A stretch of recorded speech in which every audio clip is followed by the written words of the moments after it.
Ladies and gentlemen, welcome to our board meeting tonight. It's 7:05 p.m.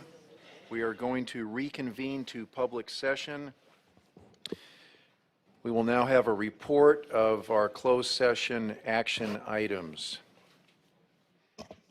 Move to ratify student expulsion report number 22/23-15 and 22/23-16.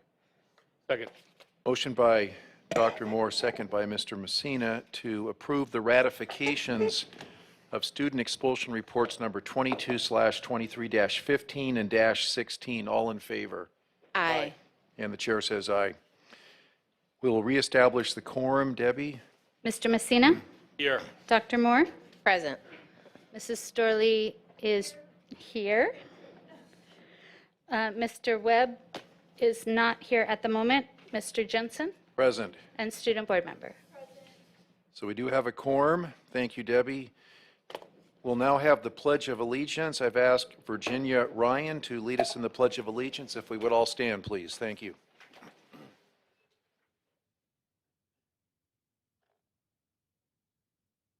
Pledge allegiance to the flag of the United States of America and to the republic for which it stands, one nation, under God, indivisible, with liberty and justice for all. Virginia, thank you for leading us in that. We appreciate that. Thank you. Next is approval of the agenda. Move to approve the agenda. Motion by Dr. Moore, second by Mrs. Storley to approve the agenda for tonight's meeting. All in favor? Aye. Student board member? Aye. And the chair says aye. Next are the minutes to approve of the regular meeting of January 18th, 2023.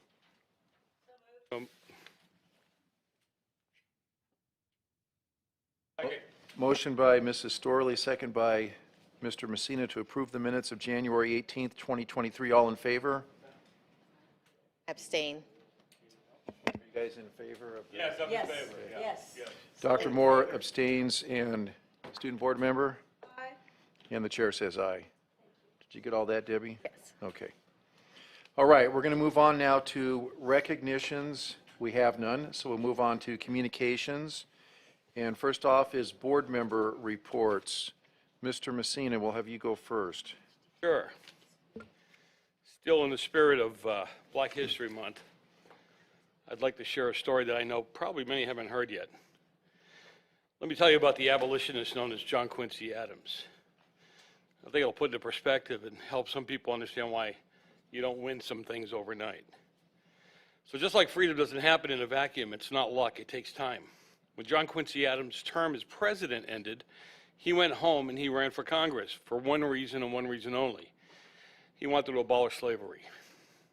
He gets into a pro-slavery Congress where they don't even want him there, but he keeps coming back week after week, month after month, year after year. He kept bringing petition after petition, bill after bill, trying to end slavery. The pro-slavery Congress got so irritated with him, they nicknamed him the Hellhound of Slavery. They passed the John Quincy Adams gag order because they don't want him coming up and speaking to it. He ignores the order and he keeps speaking to it. He kept coming up again, week after week, month after month for 13 years. He fought without seeing any progress. At one meeting, a reporter asked him, "What are you doing? What is the point? You've been doing this for 13 years, you've got no results and no movement." Adams' response with it is very simple. He said, "Duty is ours, results are God's." He said, "I'm doing my duty. I'm going to leave the results to God." He never saw an end to slavery in his lifetime. 4 years later, he died on the floor of Congress, still fighting to end slavery. He never saw the end of slavery. But in his last 2 years, he served with a young man that came in. He was a mentor to him. He became so close that the young man was a pallbearer at Adams' funeral. He taught this young man everything he knew about slavery and how to end it, how to deal with the law and how to beat it. That young man went home. He didn't get reelected. For many offices he ran over and over and over again, never got elected. He doesn't win another federal election for 15 years. But when he wins, he is the next president of the United States. Abraham Lincoln implemented the same three-step plan that John Quincy Adams had been working on for 17 years.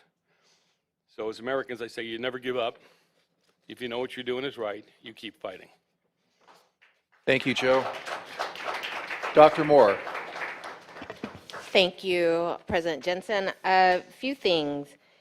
So it is Black History Month, but we know that you shouldn't just celebrate history in 1 month. History's living, and it's not just 28 days to recognize, but we are having an art show on the 28th of this month in this room, and I want to make sure that we invite everyone here to come out and see student art and celebrate learning about others through the theme that embraces our values and the strategic plan of community, caring, creativity, and courage. So hope to see you there on the 28th.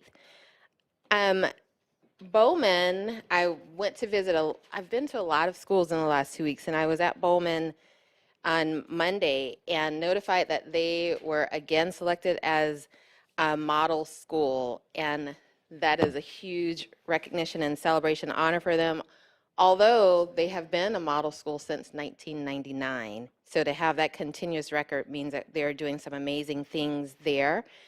I also was able to visit Golden Oak Adult School, and that, as you know, has a very special place for me. I worked there and have worked in that area for many, many years, and know that when you are able to impact the lives of families, you can change trajectories, and that school is certainly impacting the lives of families by helping many of our parents. One of the things that they have done, and I want to share it with all the board members, is they actually put together their first magazine, and it is the Golden Oak Adult School first semi-annual literary magazine, and it has poems and stories written by the students. This year, Golden Oak will celebrate 75 years. It is our second oldest school in the district.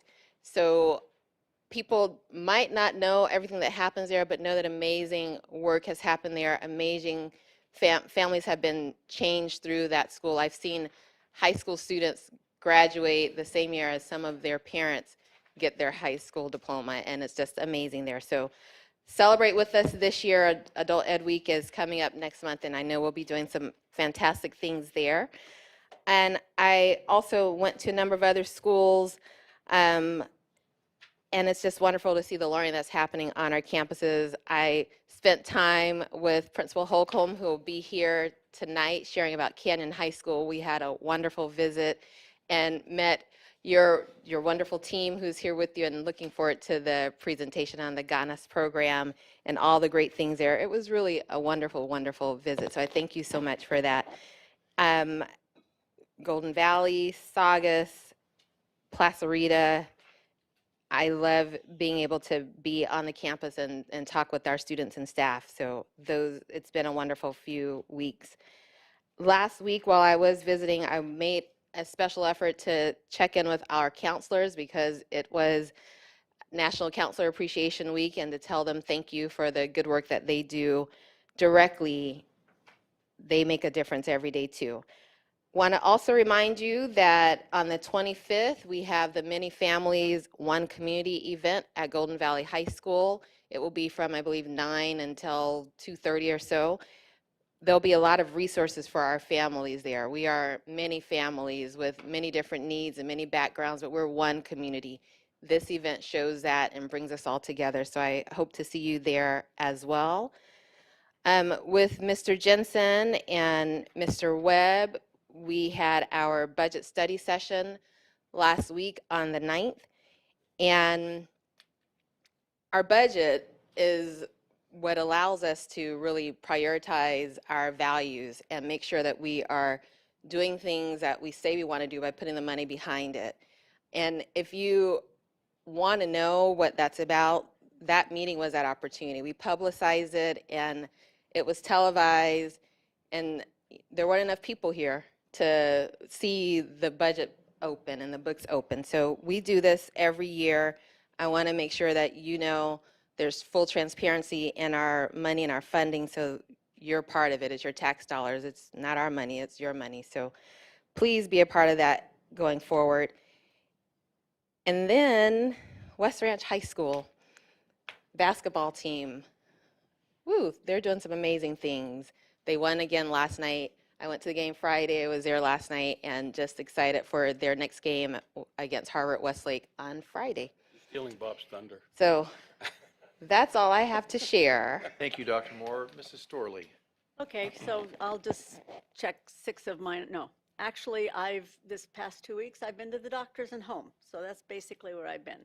But I would like to point out that on Saturday, March 11th at Rancho Pico Junior High School, 5 of our Santa Clarita Valley schools are getting together and a partnership to host a teacher recruitment. And that's something, if you know someone that's got a credential and that wants to teach, we'd love to see them. And we'd love to see them there and show them what we have to offer. And we would really appreciate that.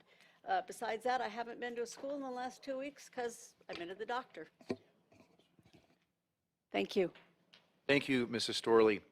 Well, I was impressed with our budget study session on the 9th of February. As Dr. Moore said, there weren't too many people that attended, but it was very nicely prepared and presented by Ralph Peshek and by his folks in his department. And the thing I wanted everyone to remember is the budget. Our budget is a living document, will always change, will be changing forever, but we're going to monitor it and stay on top of it, and it's good for everyone to know about it. So come and attend again if you can. Bowman, I wanted to congratulate them for their award.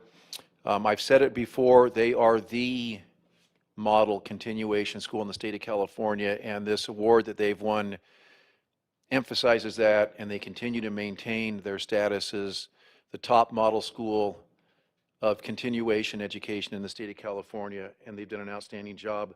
And I did want to encourage as many people as possible to attend the art show. It's here in this room on February 28th, as has been discussed before. Should be a very nice event to be at. So with that, we'll have our student board member make her report. May I just ask a question? Can people still see the YouTube of the financial meeting that we had? Yes, It's still up, so if you weren't here, you can still, the budget, I got to watch it from at home, and it's very interesting and very complicated. So take a look if you want to see where our money comes from and where it goes to. Thank you so much. Student board member. Thank you. Thank you. Okay, so I primarily wanted to highlight 2 things this report. First, I wanted to echo Mr. Jensen and Dr. Moore's invitation and encouragement to attend the February 28th Black History Art Museum. As of right now, we have around 30 to 31 submissions from students, and we are really excited. We really believe we're partnering with Santa Clarita City as well, and it's going to be really fun. So again, it is February 28th at 6 p.m. here. Also, on this past Monday, I attended another SEC meeting. For those that aren't aware, SEC stands for Student Communications Council, and here we primarily emphasized working with our DEFY program, which is our drug-free youth program, to see how we could make improvements to the program, how we can impact more students' lives to a greater extent, and what we're already doing currently that we are strong in and that we want to continue doing within this progression. So we focused on trying to identify the why on why not to do drugs rather than explicitly stating just not to do it. We noticed that more students, especially with a stronger access or an easier access to the internet and to knowledge and resources, they question more, and because of that we need to have explicit explanations in order to truly make impacts. We did identify that the programs are stronger and more apparent within junior highs currently. So we're looking at the strengths that the junior highs have and seeing how we could implement that within some of our high schools. And we are again focusing on more student-led contributions within this program. Again, we noticed that students pay attention to others, and the more that we include students in the process of these different changes, the more we can reach out to our campuses. That's my report. Thank you. Mr. Coleman, you had some comments? Yes, wanted to share with you, we're amazed at the creativity of our students in the Hart District, and as an example, we wanted to give you a preview of one of the students who has submitted something for the upcoming Black History Art Show, and I will turn that over to Ms. Dunn to give a brief introduction. So we asked the students to submit a photo in advance and give their work a title and a brief summary. So this is a piece of art created by Savannah Boyehan, and her title is Daisy Gatson Bates. And her summary is, Daisy Bates was an American civil rights activist, publisher, journalist, and lecturer who played a leading role in the Little Rock integration crisis of 1957. Bates planned the strategy for desegregation in the state of Arkansas, and she selected the 9 students who would later be known as the Little Rock Nine, driving them to school and protecting them from crowds. I chose Daisy because she's not very well known, but played a big role in the civil rights movement. Just love that. Please come out and see it. We've seen some of the examples, and it just warms your heart. It's a wonderful opportunity, so please come join us. Also wanted to give an update, as promised in a previous board meeting, that on February 2nd, we convened our advisory panel for coming up with ideas on how to honor first responders. That's our police, military, and first responders. And we are going to bring back to the board a more thorough summary of what came up with that. I wanted to thank Ms. Cox for joining us to be part of that. But as promised, I said on this date, I would share with you a little bit of the feedback from that group. We had parents and students and staff members and a member of law enforcement came and joined us. And some of the themes that came from that were the idea that all of our high school sites would have one of those walls that we see at 3 of our sites currently that honors law enforcement, that we would designate we would set aside specific days annually to observe honoring the military, the law enforcement, and first responders. And we talked about as well using the video systems at our school sites to have our SROs featured on a more regular basis so that people can learn to see them as the wonderful human beings that they are. Sometimes I think we think of police in a certain kind of way, and it's helpful to see them as human beings. And so we talked about incorporating that more often. So some great ideas came from that, and more for the board in the coming weeks. And finally, we have promised that over the next, last board meeting and the next 2, that we would share a continuing, we would extend our effort to ensure that folks are paying attention to the concern about the fentanyl crisis here in our valley. And the way that we're doing that is by featuring one of the videos created by students. This one was created, was called One Pill Will Kill, and I believe this was Golden Valley students, and I'd like to show that now.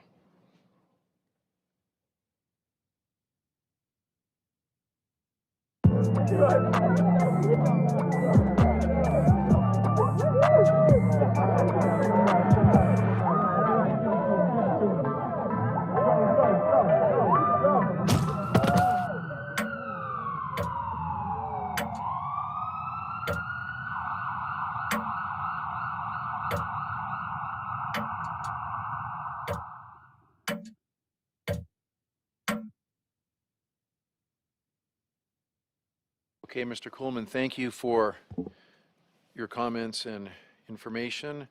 We're going to move on to the next part of our agenda, which is employee association leadership. First is John Minkus, but John, we have a speaker before you get up here. Diane Zimmerman. Mike, did you get? Just got it.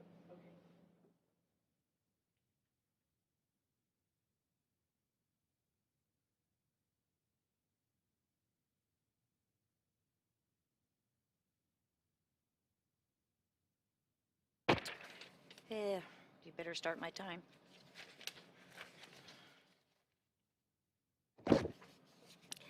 This will be very short.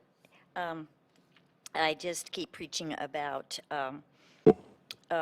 getting your hands on a copy of a book called Standing Against Goliath by Rebecca Friedrichs, and it's about the teachers' unions and the damage they have inflicted on all of the children in government-run schools since their inception. Did you know that if a child cannot read by 3rd grade, facts prove that the child will probably have a very difficult time in life unless he or she pushes themselves to learn to read. Even the blind learn to read one way or another if they push themselves or have wonderful parents and teachers who push them to learn to read. And you know how the blind read, so don't, say I'm saying they can see with their eyes. Anyway, thank you very much for letting me speak. Thank you. All right, Mr. Minkus.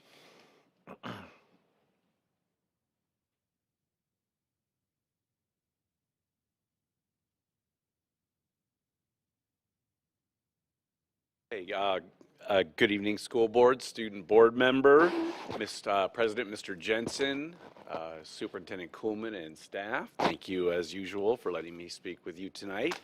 Am I out close enough? Oh, okay. I first wanted to congratulate CSEA on completion of their contract negotiations.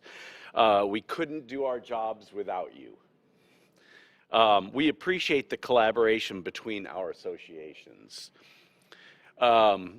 HDTA also looks forward to beginning work right away on negotiations for the 23-24 successor agreement and our continued collaboration.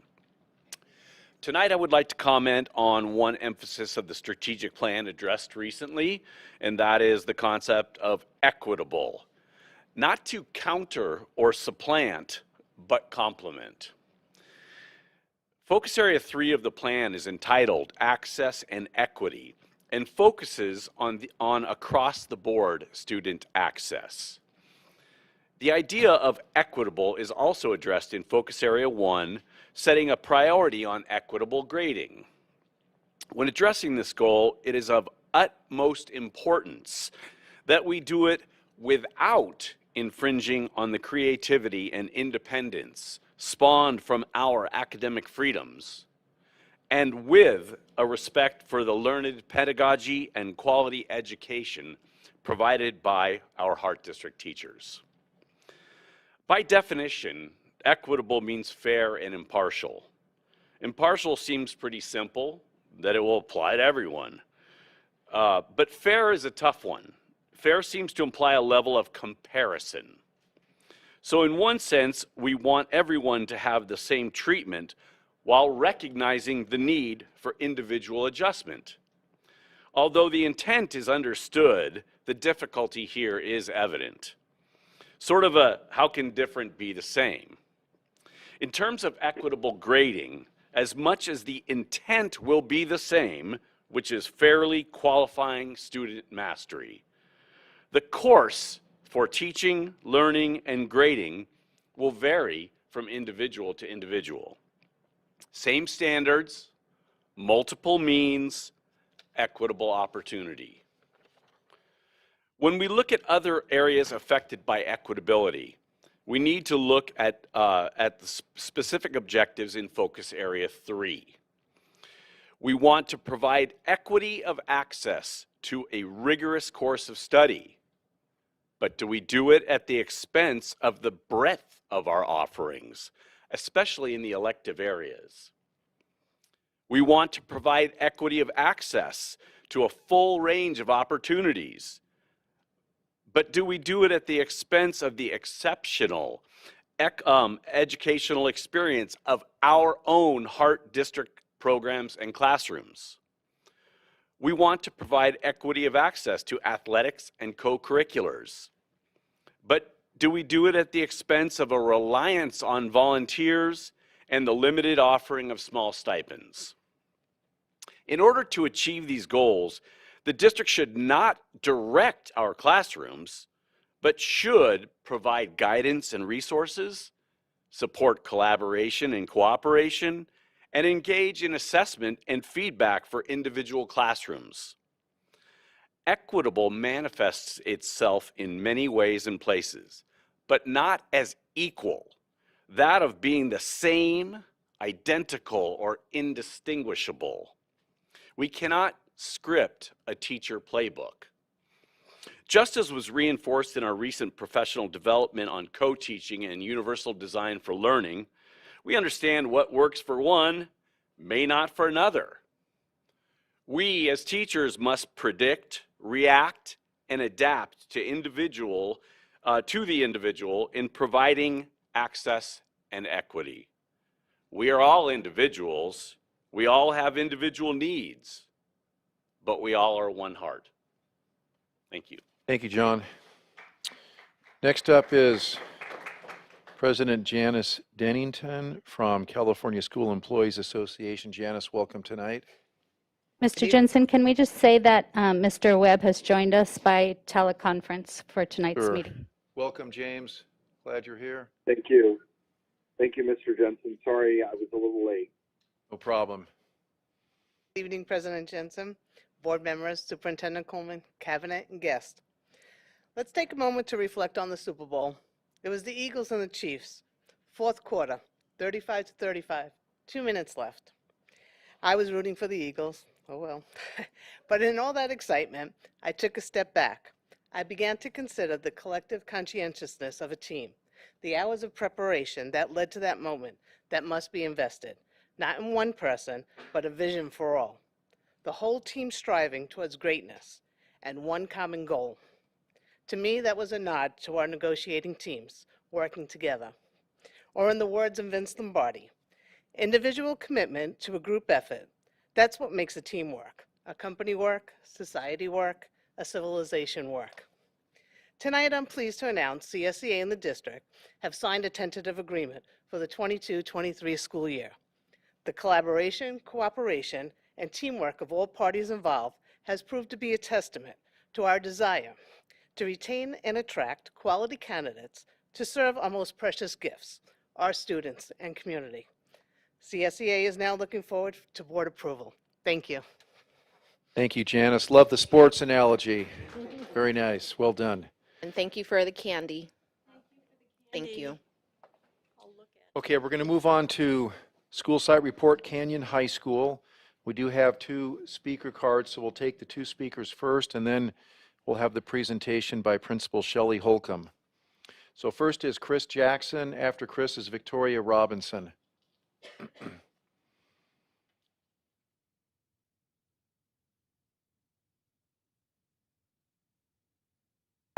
My name is Chris Jackson. I have taught at Canyon for over 20 years. I currently teach math, coach cross country, and track. Now Canyon High School is the school I'm sure you're all aware of where the last 2 superintendents have come from. Not only that, numerous former Canyon teachers now serve as department chairs, literacy coaches, and have served as TOSAs in our district.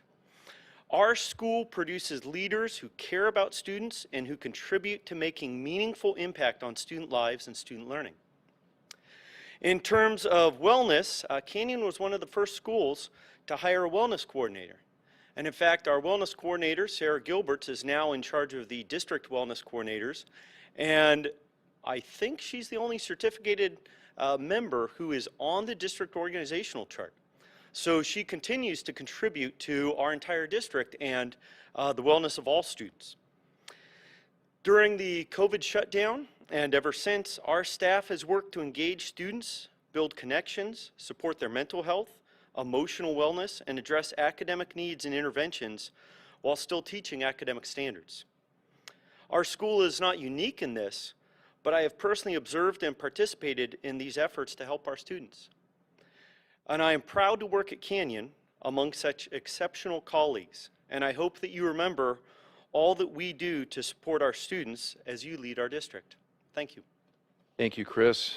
Victoria Robinson.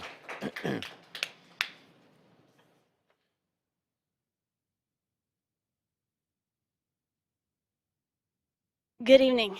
Thank you very much for the opportunity to speak to you. It's my first time addressing you, and it's an honor. Thank you. I was a student at Sierra Vista, and I graduated from Canyon High School. And now I'm back as a teacher at Canyon, and I teach in the math department. And I also have the privilege of being the chair of the math department, so I see a lot of what happens there. And I want to share that with you tonight because some great things are happening, and these teachers, they have one heart, and it's for the students and the quality of their teaching.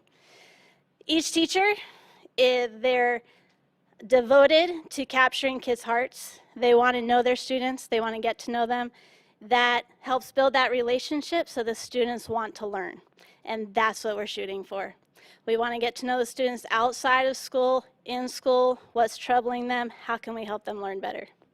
We're addressing our curriculum. We're always looking at our lessons. These teachers work together really well in their content teams. They're planning lessons, they're pacing lessons out, they're looking at their assessments. Everybody's using common assessments. They're reassessing their results. They're talking with the students about it, and they're improving. We're offering new classes constantly. So we're employing, let's see, what do we got? Some new foundations classes for students coming in who don't have the skills yet. We're giving them those skills so they can be successful. The newcomers who have trouble with the language, we have new classes for them. We're implementing AP Pre-Calculus next year, which is a brand new class for those high achievement students. We're also looking at doing some more co-teaching classes so we can bring more of our special education students into the general education classes so they can be more successful too. We also are looking at ways to improve CASP scores. So we're implementing a lot of practice through all of our levels, and we are the only school who did not drop their scores last year, and we're looking for great scores next year. Thank you very much. Thank you, Victoria.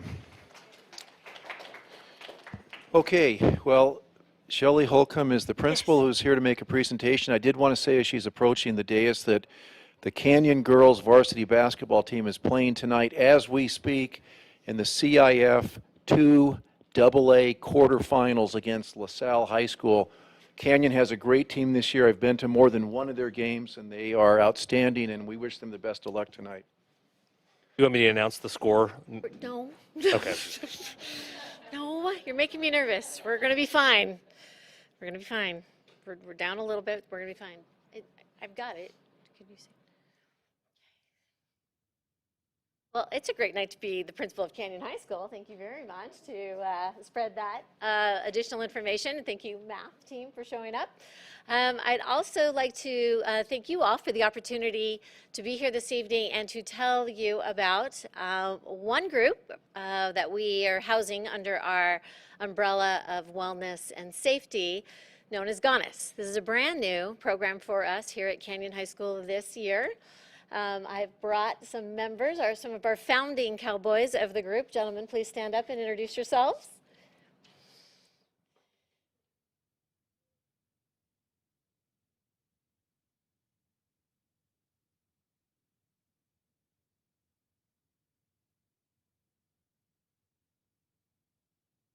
Thank you, boys.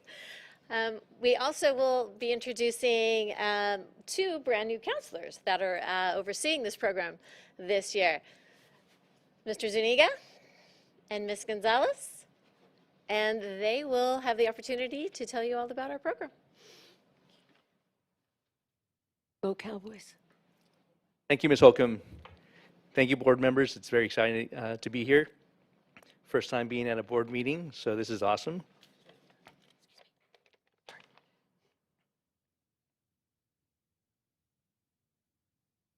So we're going to talk a little bit about GANAS. So what is GANAS?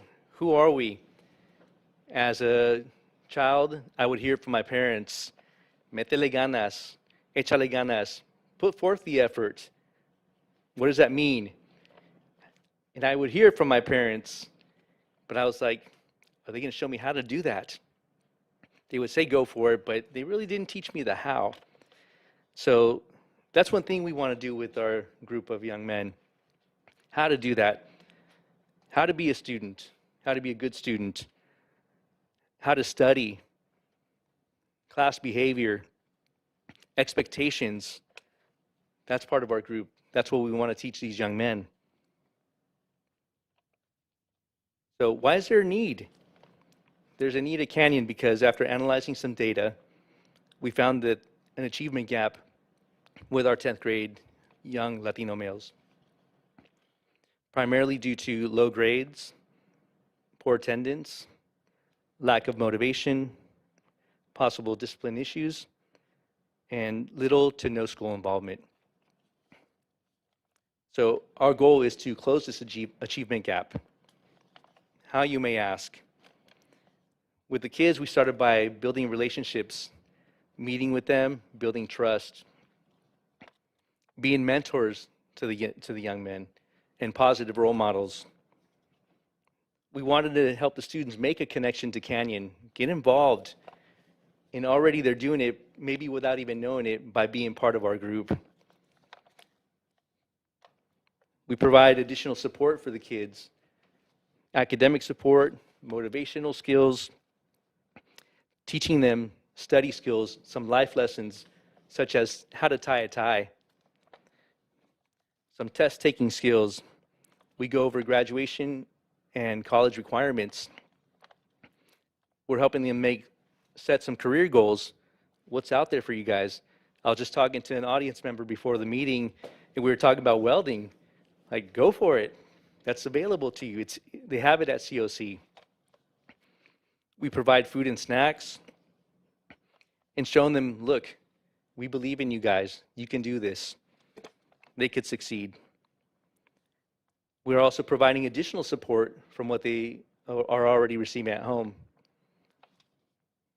And again, lastly, just demonstrating some care, genuine care for these young men, part of our group.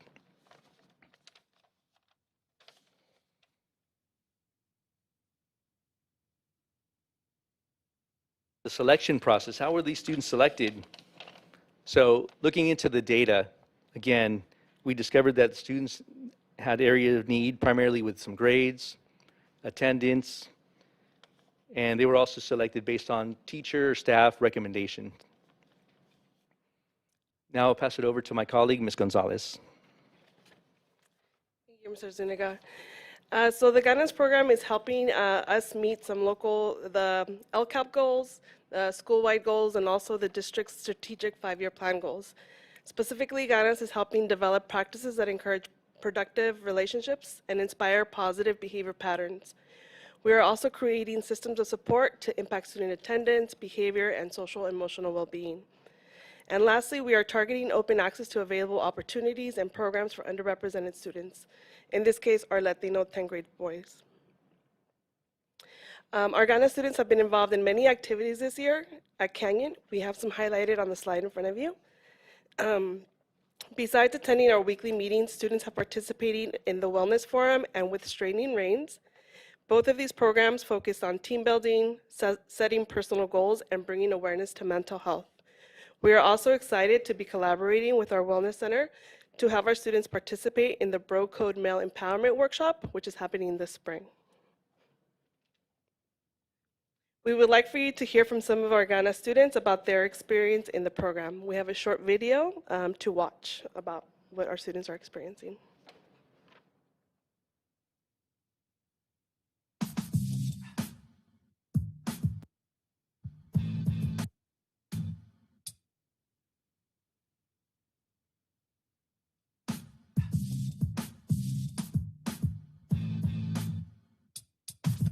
Being ready.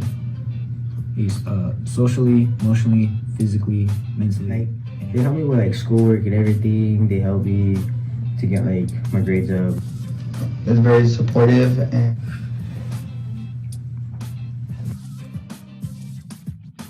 before my grades were usually F's and D's. Now I have A's and B's. It's helped me want to be a better person. They can come in and help that they can help us with some of the grades like after school or on Fridays, late starts. Better grades overall. This is how I see myself too. And with grades. It has me question like what I want for myself. The simple life lessons. Yeah, and they got snacks too.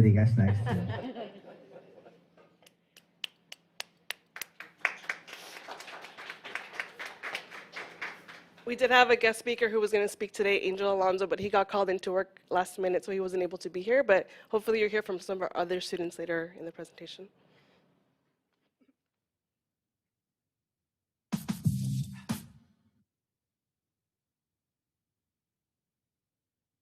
So moving in the right direction. Now that we've established some trusting relationships with the kids, we want to take the next step. The students are seeking support from us. They're coming by our offices. They've gotten to know us.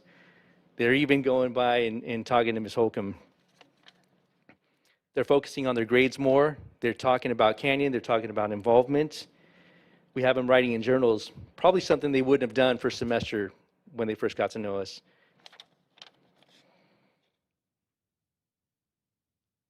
And how about the future of Ganas?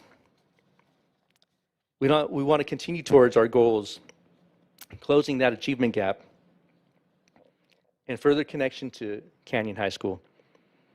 We would like to see some of our members become mentors for future groups, possibly starting a 9th grade group next year. We want to give them some real-world experiences. We surveyed them, and now we're asking them, what would you like to see as part of the group?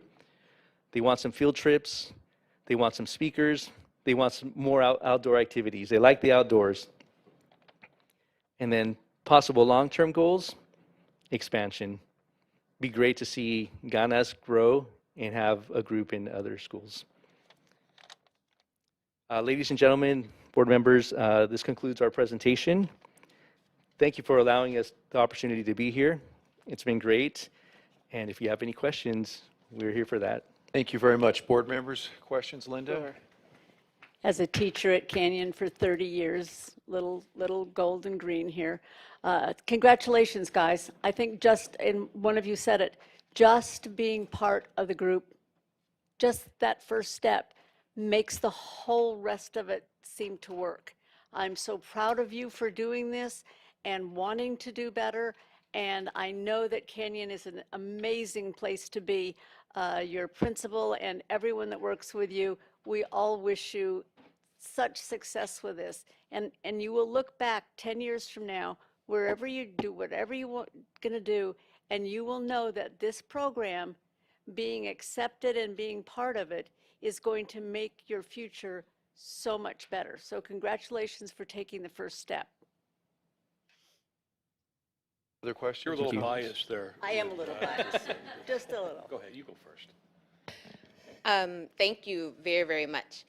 I am very, very excited because, one, you started with the data. You looked at what the data was showing and where the gaps are and where the opportunities are for us to do better and do more. And then you figured out a way to identify and find the students who would not have, but not for Ganas, would not have had the opportunities to have that sense of belonging, to have that. It's little things that make a difference. When you are a part of a group, and just having these young men here tonight, that is a big deal. And you've elevated already their sense of pride about being a part of Ganas.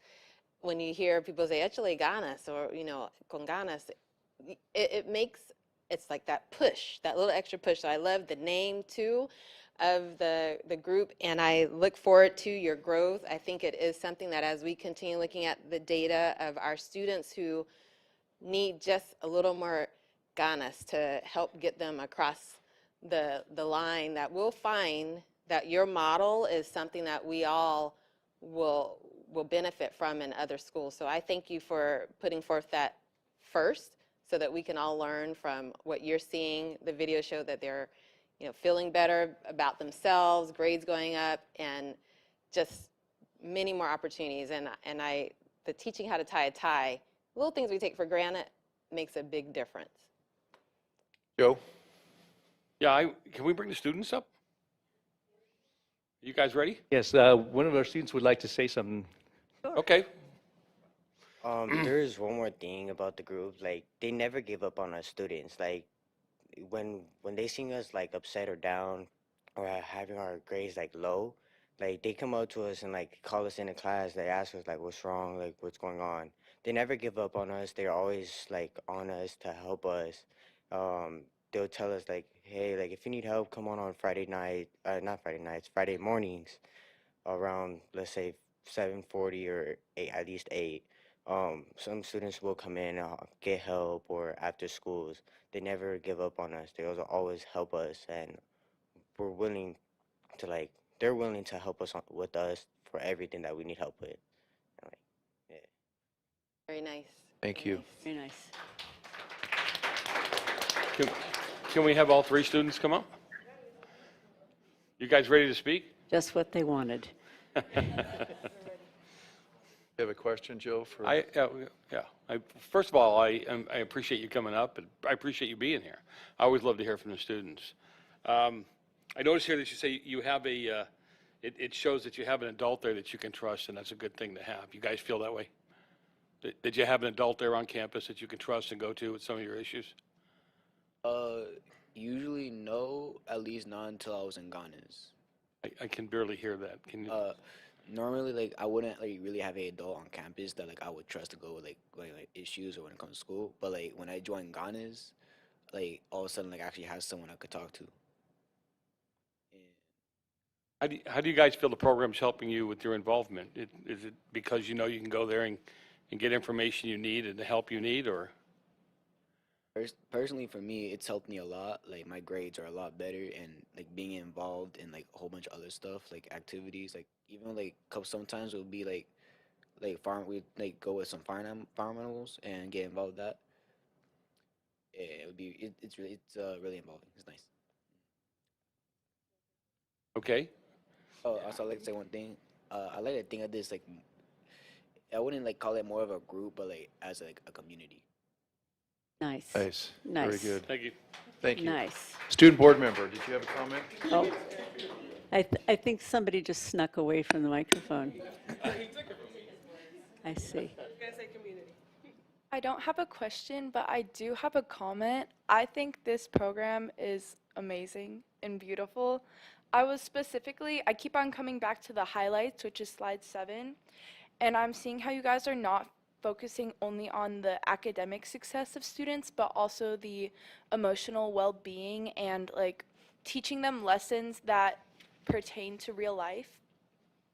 I know personally, like being a student myself, there are a lot of students or kids that struggle with knowing what to do, like basic things like how to put on a tie or even applying to colleges, getting a job. I see here specifically setting up a resume. I know, like, a quick personal story of mine, I never knew how to do those things, and I actually did end up going to like my counselor. And for students that are struggling maybe at home or don't have greater access to that, I'm really grateful to see that our schools are pushing towards having those resources, because families are extremely important, and like having that community is extremely important. But if students are ever struggling at home or in their personal lives, it's a really beautiful thing to see that they do have those resources and they do have those opportunities at school. So thank you. Thank you. You guys, great presentation. Shelley, wonderful job. Chris and Victoria, great to have you guys here. Loved your comments. You said you're doing journal writing, correct?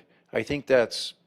Yes, sir. I think that's a really important thing for youth to be involved in, for anyone at any age, so keep that up. But young men, thank you for coming tonight. Go cheer on your basketball team. Good luck against LaSalle tonight. Let's get into the semifinals on Saturday, and thanks again. Wonderful presentation. Really appreciate it. Thank you very much, board members. Thank you so much. Thank you for having us. Have a good day. Thank you. Have a good evening. Thank you. You keep pushing. We're going to move on to our public comments. If you wish to address the governing board on a topic within the subject matter of its jurisdiction, please complete the request to address the board form and return it to the secretary to the board prior to the beginning of the item. Comments regarding the consent calendar will be taken during public comments. Please use the microphone and state your name, although it's optional. No action will be taken on any item not appearing on the agenda, and the board president will limit your comments to 2 minutes. The president may limit public comment time based on the number of persons who wish to speak. If you wish to speak regarding an item that appears on the agenda, you will be called upon to make your comments at the time the item is discussed by the board. I'm going to call 3 names. First name, I'd like to approach the podium, and then I'd like the other 2 people to line up over by the counter to the left of Dr. Beatty there. And then when I call another name, you can please go up there. That way we can move through this quickly because we do have other business to conduct tonight. So our first speaker is Diane Zimmerman. Following Diane is Dr. Akos. and then Nancy. So if Dr. Akash and Nancy would please stand over by the counter, that would be great, so we can move quickly through. It has been proven factually that since the government teachers' unions were formed, the quality of education has declined more each and every year. There is zero doubt that the rise in California's social welfare programs that were supposed to lift people out of poverty have done more and more damage to families, especially African American families, the very group that they claim the programs were supposed to help most. A lot of the folks who approved these programs in California were well-intentioned, regret how easily they were sucked in hugely by the government teachers' unions. Once the unions realized they were in danger of losing a lot of money instead of trying to improve what was literally failing, they accelerated these programs that are and have been making people more and more dependent on government-run programs that make it easy for them to just do nothing to work themselves out of bad situations. There are so many of each and every race, color, or creed that have suffered real poverty who have found and used the brains they were born with to learn the basic skills needed to succeed in life. Are any of you aware of the California's Lowell High School blind entrance exams that were based on merit only? No question was asked as to the applicant's color, race, or religion. The Chinese and Asian students came out way on top of all the others. Why? Because their parents made sure they know how to read, write, speak English. And by the way, are any of you aware that the Chinese Asian communities, white indentured servants, Mexicans, Irish, Italian, Jewish, and others were often treated far worse than black slaves? Until these unions, Black Lives Matter, Antifa, etc., we were all doing a pretty great job of getting along. A majority of people had to have a good reason not to like one person or another. Very few liked or disliked due to race, color, or religion. These are your racist organizations. Please wake up. Did you know that if a child, I already read that too, but I'll read it again. Did you know that if a child cannot read by 3rd grade, facts prove that that child would probably have a very difficult time in life unless he or she pushes themselves. Diane? Thank you. Thank you. Thank you for letting me finish my sentence. You're welcome. Appreciate it. Okay, Dr. Akash is next, and Rebecca Hindman, you're after Nancy. If you'd please go over to that side. Thank you.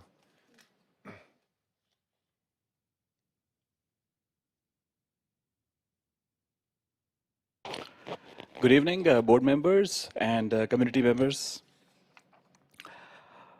As the schools shifted to virtual learning in 2020, kids' dependency on technology increased significantly. The use of cell phones among middle and high school kids has increased, and simultaneously, but not surprisingly, the case of cyberbullying, attention, and concentration deficit have also increased. Kids' math, science, and other critical academic scores have suffered a lot. Their ability to express themselves verbally has diminished. You can see kids sitting in the same room, texting each other, rather than speaking or spending time watching or making videos on YouTube, TikTok, etc. According to the American Academy of Pediatrics, too much screen time can harm a child's mental health. It is not a surprise that kids' mental health has been declining, and cell phones in schools have contributed to that. The prevalence of anxiety and depression among teenagers is on the rise.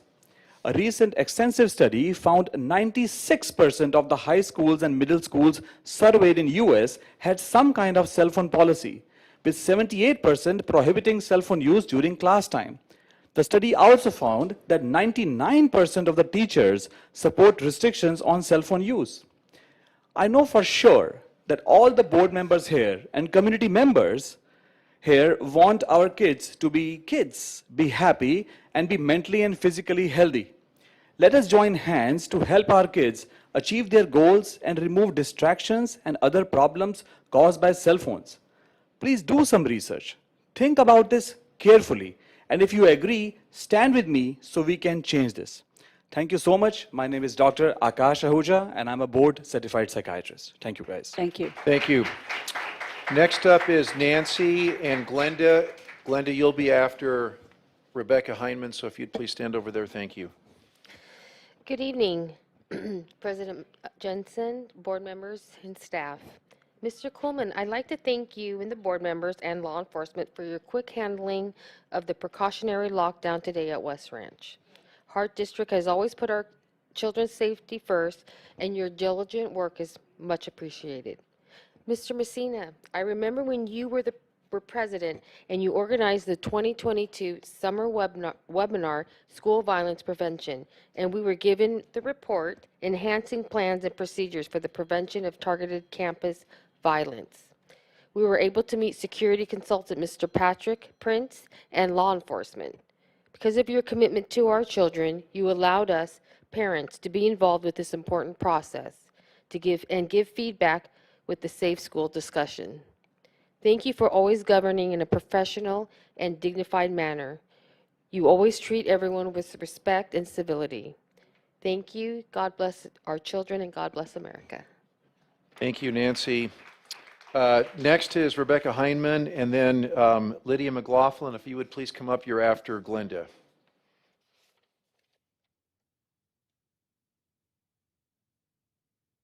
Good evening. My name is Rebecca Hindman, and I'm a Saugus parent. I watched the February 1st meeting and saw the amazing teachers and aides that spoke out about the need for contracting for their positions and the need for more time in the day. As a parent of an autistic child, I know firsthand what these teachers, aides, and administrators do for our children to give them every opportunity for success. I had the honor with meeting with many of our teachers in our district, and I was so impressed by them. The one thing I spotted was how short-staffed the district is, how overworked those who are in our district working with those with special needs are, and how underpaid they are. The consequences of not supporting our staff properly is that we do not only lose staff, we pay out hundreds of thousands of dollars because our district is unable to provide the proper avenues for education for many with special needs. Yes, the federal government does need to do more. While we wait for that, like waiting for Godot, we can do more and seek out grants as well as request funding from the state to assist our district in being more successful and to provide an equitable education for all. Sorry, it's one of those nights. Also, I would like to request that the board start talking about our ethnic studies classes that are coming to our programs in the few years. We do have currently successful programs running at Golden Valley and Canyons, and just to shorten up really quick, for Dr. Akash, if you have been in a classroom recently, we do have teachers that have cell phone pockets. Their cell phones go in assigned pockets. There are classes where they do have to use their cell phones for research and certain activities. There is control with cell phones in classrooms in our district, and we do appreciate it. Thank you. Thank you. Next up is Glenda, and Cindy Jostin, you are after Lydia McLaughlin, so if you'll stand over by the counter there.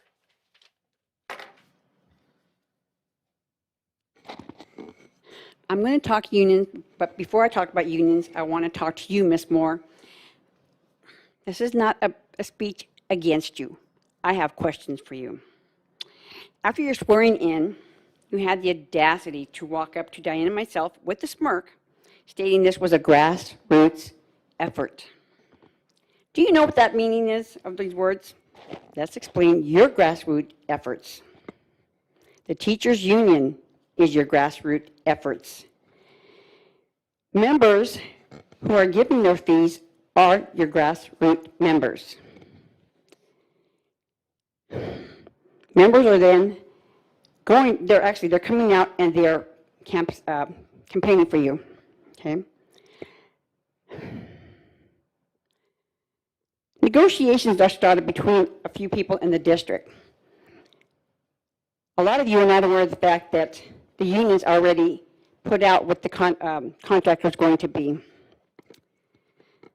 To the two members out there that spoke with the unions, don't look like that, John. Just look it up. Unions already knew what the package was, okay? With the naive union rep, the contract was ratified by the union members. And I hope to God that you guys are paying back retro pay till July of 2022. If not, that's a real, I can't even say what it is. I'm not going to finish my speak right now because I am not feeling that well, but I do wish to speak later.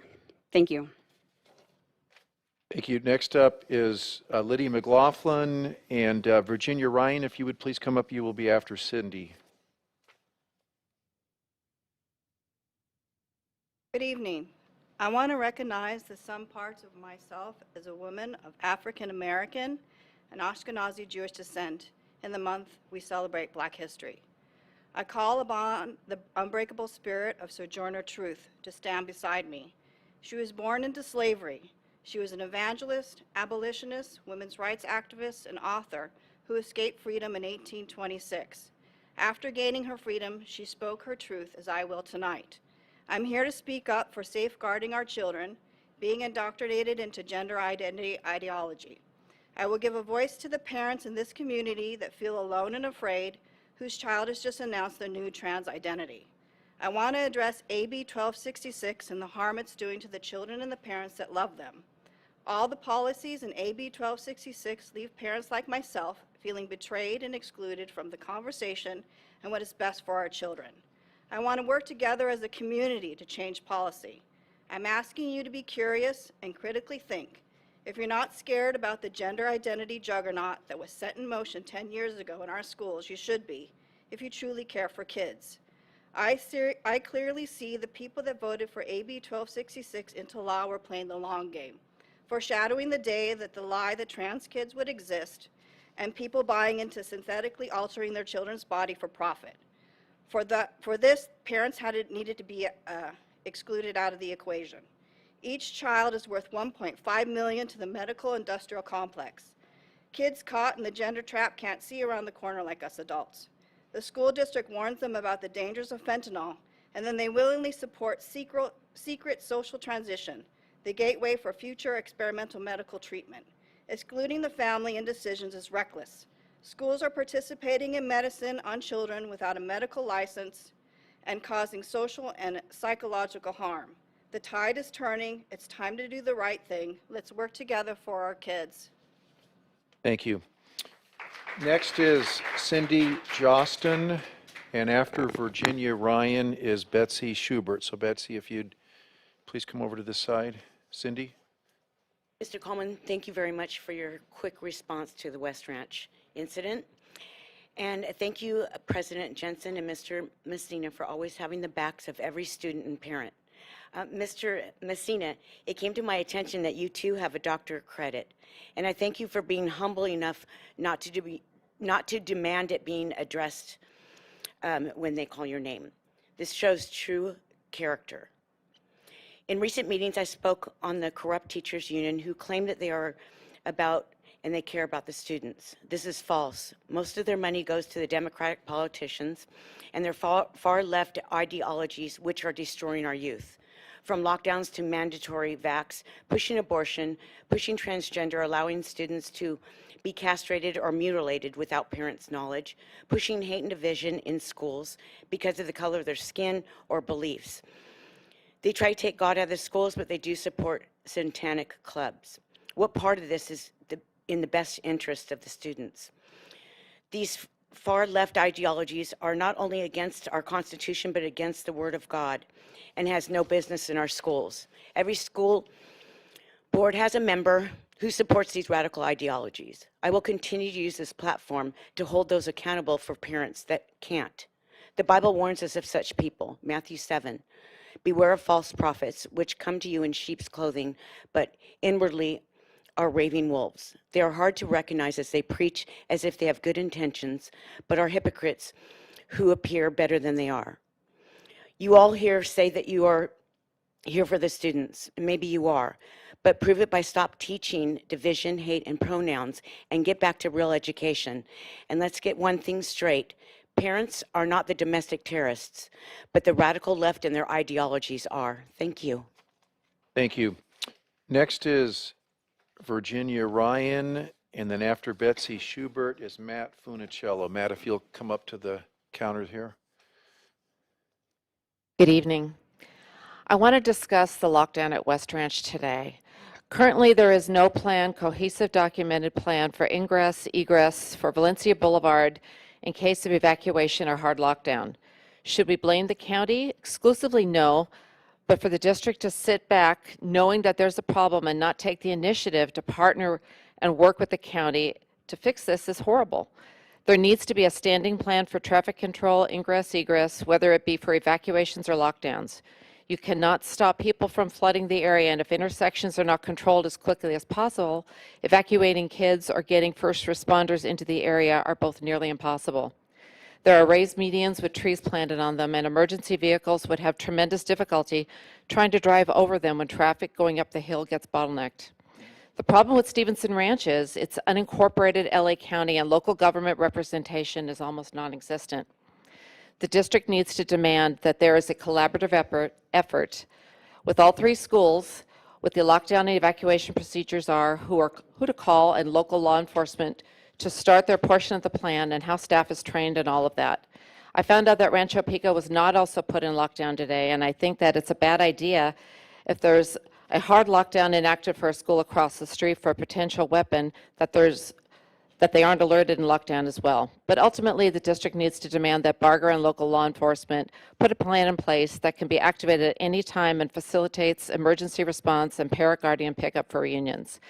Today's events demonstrate that the district has not learned a lesson after the catastrophic evacuation of 2018's brush fire.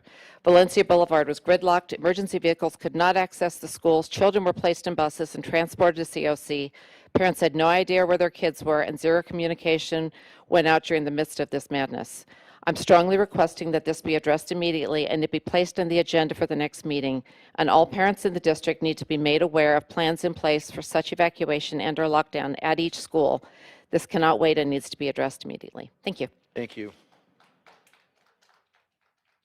Next is Betsy Schubert.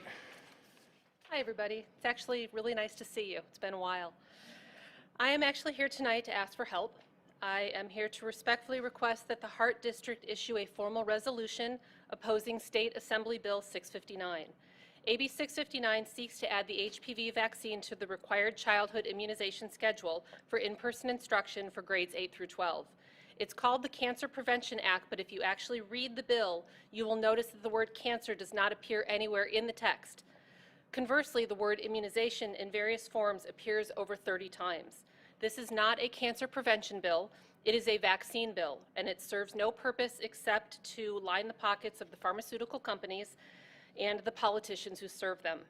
The HPV shot uptake has stalled at about 75%, 77 for girls, 74 for boys.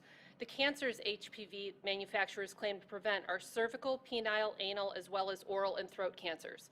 Those cancers are already statistically 0% of cancer cases in people under 20. There is no new teenage cancer crisis.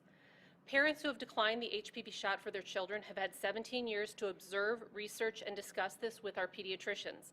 We've seen it pulled from the markets in Japan, India, and France, and we are currently following a class action lawsuit about vaccine injury caused by the vaccine that is playing out in Maryland. My point is not to debate the merits of the vaccine. My point is that there are 25% of parents who have chosen not to give their child the shot and will not be blackmailed by the state to do so at this point. Cancer in school-aged children will not decrease if this is added to the schedule, but the homeschool movement will continue to gain ground as children are pushed out of public school classrooms. With the hope of preventing substantial loss of students to the Hart District, I respectfully request that for the March 1st board meeting, you put forth for approval a resolution opposing AB 659, adding the HPV shot to the childhood immunization schedule as a requirement for in-person instruction. Please stand with us while we fight to keep our children in your schools. Thank you for your consideration. Thank you. Next is Matt Funicello.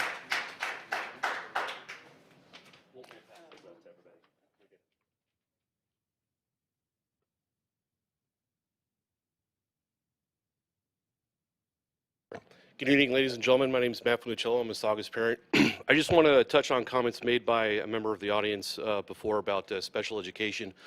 For those who don't know, you wouldn't know, my wife, Misty, is a rap teacher at Emblem. She teaches moderate to severe autistic kids, And I completely agree with the comments that were made. Special education is something that's completely ignored across this country. I do realize that every school district is limited in their budget allotment from the state, and they have to work with what they have. But I do realize that special education, specifically relating to autistic kids, is severely underfunded. These teachers and these paraeducators that work with these kids are dealt with some of the most, I mean, they get human feces thrown at them, they get bit, they get attacked, they get punched, they get kicked. I mean, my wife comes home every day with bruises, and you think she was in an MMA fight, but she wasn't. The turnover rate for staff, for paraeducators, is extremely high. They don't get compensated for what they do. Generally speaking, paraeducators almost just now got a couple extra dollars an hour for what they do compared to regular instructional assistants for general education students. I just want to, echo the concern that I have for special education. It takes a heart of gold to teach these children and to get them in a place where they can function in society. And I've seen firsthand what these kids do with really good teachers and paraeducators. I would just implore the district, if possible, if they can find some money in the general fund or some other funds that they can move towards special education, that'd be fantastic. But thank you very much. Thank you, Matt. We're going to move on now to information items on the agenda. The first is our school safety update. We do have one speaker. We'll take the speaker first, and then we'll move on with Kathy Hunter to make that presentation. Again, school safety update. Rebecca Hindman.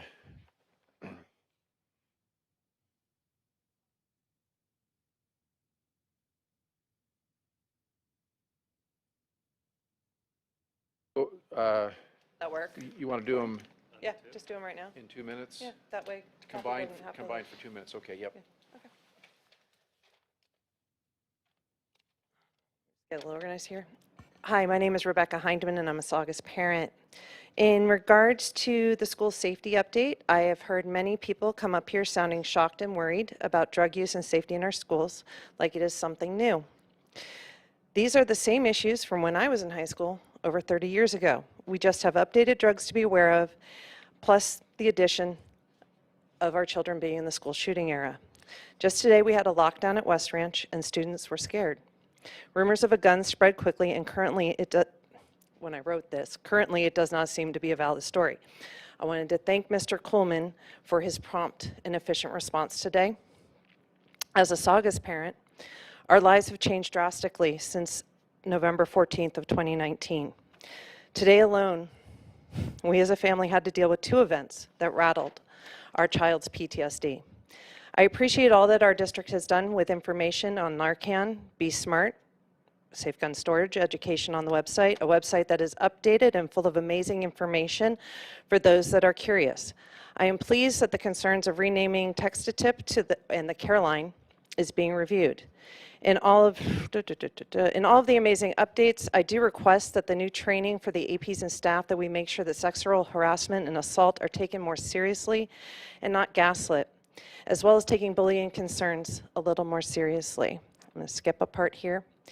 I do want to go on to safety B, since you guys are going to be talking about wellness tonight, real quick. I may run out of a little time, sorry. Our wellness centers throughout the district are flourishing and are now more successful than ever. I would like to take this moment to thank the board and staff for truly listening at the Safety Roundtable. Many issues that were discussed are being worked on in real time. I would also like to give a special shout out to Mrs. Dickerson at the Saugus Serenity Space. Our wellness center at Saugus has struggled with its identity and its needs for the last 3 years. Mrs. Dickerson, to the best of my knowledge, is the first dedicated full-time contracted employee for the space.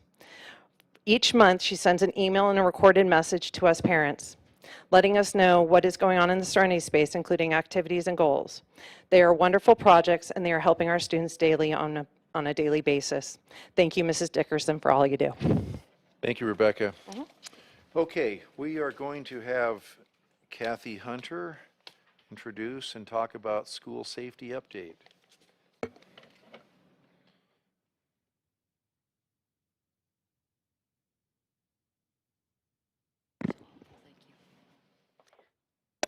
Hello, everyone. I thought I would speak down here so I can see you all better than from my little corner over here of the world.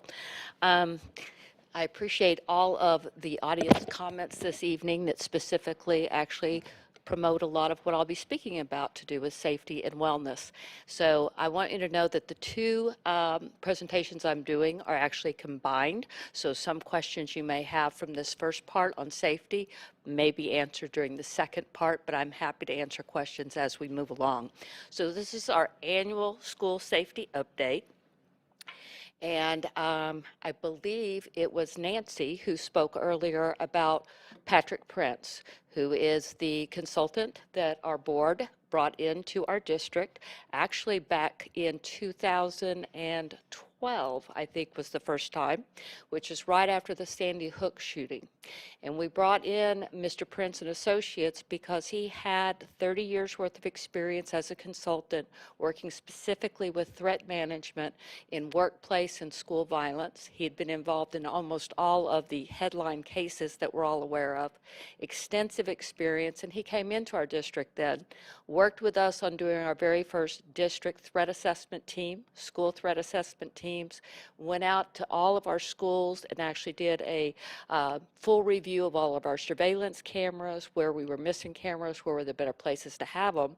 Then we brought him back in 2020, of which the report that Nancy again mentioned, which is on our website, and I'll show you that in a little bit, is what we use as our guiding principles for all things that we do related to safety and wellness. So for our safety update, there are 4 areas, and this is by Prince, Callan, and Associates. They are the ones who have given us our report, and also it's our umbrella. It's our guidelines, our roadmap for how we move forward with safety and wellness. There are 4 different areas for school safety. Mental health and wellness is the first area. Site security is second. Policy and training, and communication. And while those are not in any priority order, I am going to put my own little spin on it based on the report, that the very first one we talk about is mental health and wellness, because that is, according to Prince and Callan, the most important part, because instead of hardening our campuses to make them safe, the idea is to soften them to make them safe by strengthening relationships. The more that we have student-to-student relationships, student to staff, student to teacher, teacher to teacher, teacher to community and parents, the more those relationships are tightened, the more people speak to each other about concerns they have, and we catch things before things happen. And when we looked at safety, we're looking at all kinds of things. I know sometimes right now we all just think of school violence, but as our special education parent who spoke about a few minutes ago, looking at what's going on in classrooms, we look at bullying, which someone else mentioned this evening, cyberbullying. There are many, many factors regarding safety, including earthquakes and fires and all types of natural disasters. And so we need to cover the gamut of those things. So when we look at mental health and wellness, I'm not going to read these lists to you. All I'm going to point out are the ones that I have put in highlighted yellow, which are the things that we're actually currently working on moving forward on. Everything else is in place. So for example, the first one up there, which is not highlighted, is the Capturing Kids' Hearts. That's the foundation of the relationship building in our schools. We brought that in years ago. All of our schools are totally involved. You heard it from actually Canyon High School when they spoke this evening, that they believe in the Capturing Kids' Hearts. It was one of the teachers who spoke about that, how incredibly important that is. That's our foundation. So what are we doing that's new? In yellow, you'll see disconnecting to reconnect. I believe actually another speaker this evening who talked about cell phones talked about the fact that we might have dwindling relationships between students because of the fact that they're so preoccupied with their addiction to devices. That is very, very real. We have started a push within our social work to work on disconnecting to reconnect, which means focusing on relationships and getting rid of our addiction technology. One of our other areas of focus right now is on staff wellness. We have a huge resource fair coming up on March 7th of 2023 at Rancho Pico Junior High, which you have information about, I believe, in your packets, where we have all kinds of local vendors and support providers coming to share with our staff what all kinds of things are available in our community for their wellness. Another area is obviously a focus on human trafficking prevention, which we have students right now working with our Sheriff's Department to actively create public service announcement videos like you saw this evening on the Narcan and the fentanyl. And this one's on human trafficking, but the other one is also on the technology addiction. So we're focusing a lot of efforts student-led, which is really the key part is we need the student voice for students to recognize what their issues are that they're dealing with daily and then to bring forward solutions to it. We also have recently signed MOUs, which are memorandums of understanding, with the Children's Bureau, Child and Family Center, and Samuel Dixon Family Health Center to help support students in our schools who actually need counseling services because of the fact that we have a huge amount of support services, but we end up getting tapped out as well. So we always are needing more providers, and we really rely on our partners to help with that. All right, if we look at site security, again, I'm going to focus on what is in yellow, other than the one top one that I want to point out, which is our newest program, which was our K9 program that Dr. Colin Nielsen brought last year. We had the dog come in and demonstrate, and it has been actively working at all of our campuses. It comes on a random basis, and all of the feedback I personally have received from parents and from students has been extremely positive. They like the dogs being on campus. They're not intrusive. We have not had any concerns with them at all. They're doing a very good job. We right now are working on fencing of Bowman, which was one of our campuses that we found out through doing our security check that needed additional fencing to close in their full campus. We're doing buzzer video entries at some of our campuses that needed that extra level of safety. We're looking at adding an additional campus supervisor for the Academies of the Canyon campus because they only have one and they have a very large campus being on a college campus and some kind of unique challenges associated with that. And then also we've already added an additional lead campus supervisor on all of our campuses. So we're really trying to strengthening the personnel that we have to support the safety on our campuses. In the area of policy and training, we're working right now, or some of the things we just recently did. District-wide active shooter training was held October 3rd, 2022. That was at Valencia High School. Had a very good turnout. It was district-wide, so people participated from the community. We held our community safety meeting August 1st, 2022 over at the Activity Center. And I think most of you actually attended, it was absolutely packed. It is something that we found great value in. We got wonderful feedback. We've been taking the feedback and gradually implementing different practices based on that feedback. And we will be having one again next year and hopefully every year thereafter to continue getting that feedback from our community on ideas they have to keep adding those layers of protection. Because as Mr. Coleman spoke about at that meeting, safety is not a one-shot thing. There's not one fix-all. It is many, many layers all working together to keep our students and staff as safe as we can. We also put in additional Knox boxes so that all of our first responders can have keys to get into the classrooms and places they need to on campus. And then we've completed the SB 390 training, which is a higher level of security safety training for our campus supervisors. And we just finished our first part of that level of training with our assistant principals actually this week. In the area of communication, I think you've heard a lot of kudos tonight to Mr. Coleman for the quick communication on the incident at West Ranch. That's all been a result of the things that we have put in place to specifically address communication. One of those being Crisis Go, which helps make that communication from West Ranch immediately to my phone, to our director of service, to Mr. Coleman. We're able to immediately get information on what's happening. We were on the phone with the sergeant's department within a minute, if that, and had a full report back out to Mr. Coleman to be able to give to our governing board and to the community. We know that that's critical because everybody obviously have a top priority of the safety of their children on our campuses and actually of our staff members as well. And we want to make sure we always communicate as timely as we can. So we will continue working to improve the proficiency with which we use our Crisis Go, but we have regular drills happening on all of our campuses and regular updates to make sure that everybody's trained in using that communication system.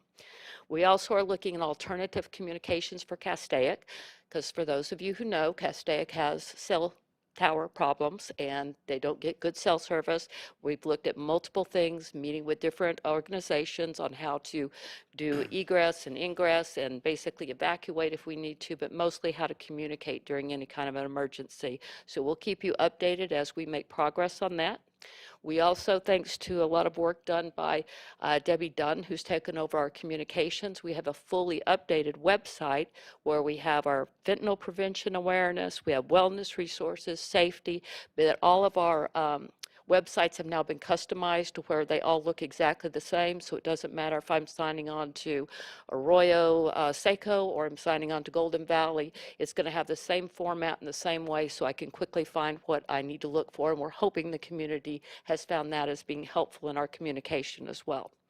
And so that is my overall update, just strictly on what we've changed in the way of safety since the last report by Dr. Nielsen. So Kathy, thank you. Here's what we're going to do, since both of these are very closely related.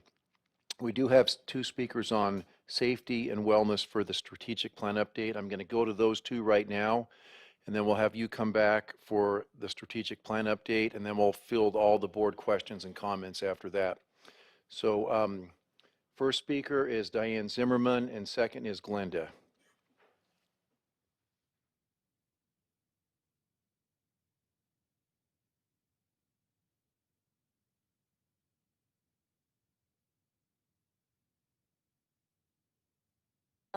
I just want to speak very shortly to the fact that I sure do appreciate all these programs that are coming up to protect the kids and to dealing with fentanyl and everything. And I know if we could just, which we all just need to watch how we vote in the general election and everything else. If we could just close our borders, we could probably do a lot within our own country here, or within the own in our state of California anyway, to delete or really lessen a lot of these problems that we're paying so much money for, instead of using the money for autistic programs and things like that that we really need. So that's all. I just want to urge you all to be very careful who you vote for. Be very careful, because if you don't look into them yourself, don't listen to your neighbor. Look into these people for yourselves, please. I'm talking to you guys too. It's everybody. We all need to be much more diligent in our investigation of who we vote for. So that's it. I feel for the autistic parents and all the money that's not going to where it should be going. It's terrible. Thank you. Thank you. All right, Kathy, you're back up now for our strategic plan update, focus area 2, safety and wellness, which ties into the school safety update.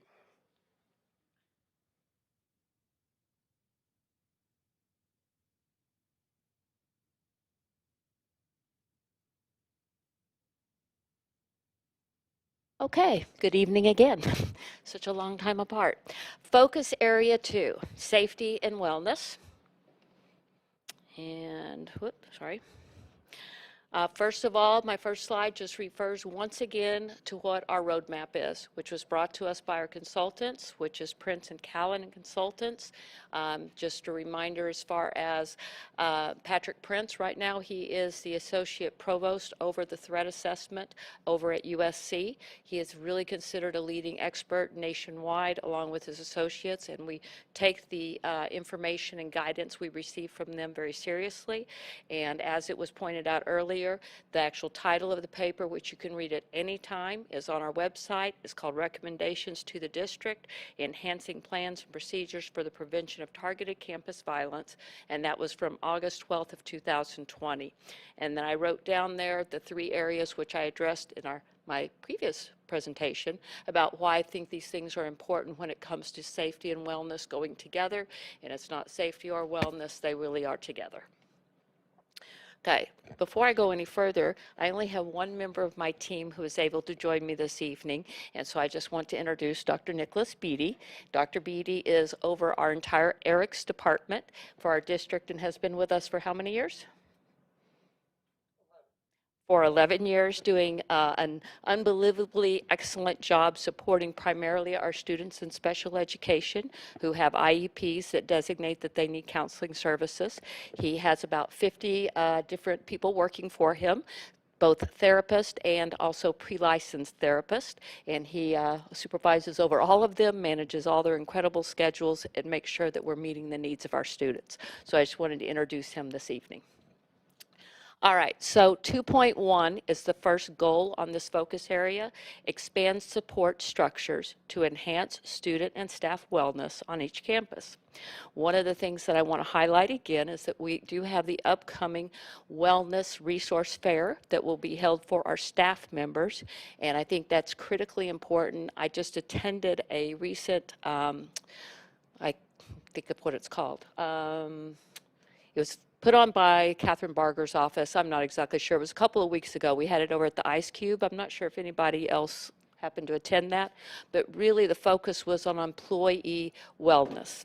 And so Sarah Gilberts, who is our district wellness coordinator, and I have taken away a number of ideas about how to start addressing more staff wellness as opposed to just our student wellness. We have a flood of resources there. I know Dr. Nielsen's presented them before for our staff, but just to try to start really focusing energy in that area.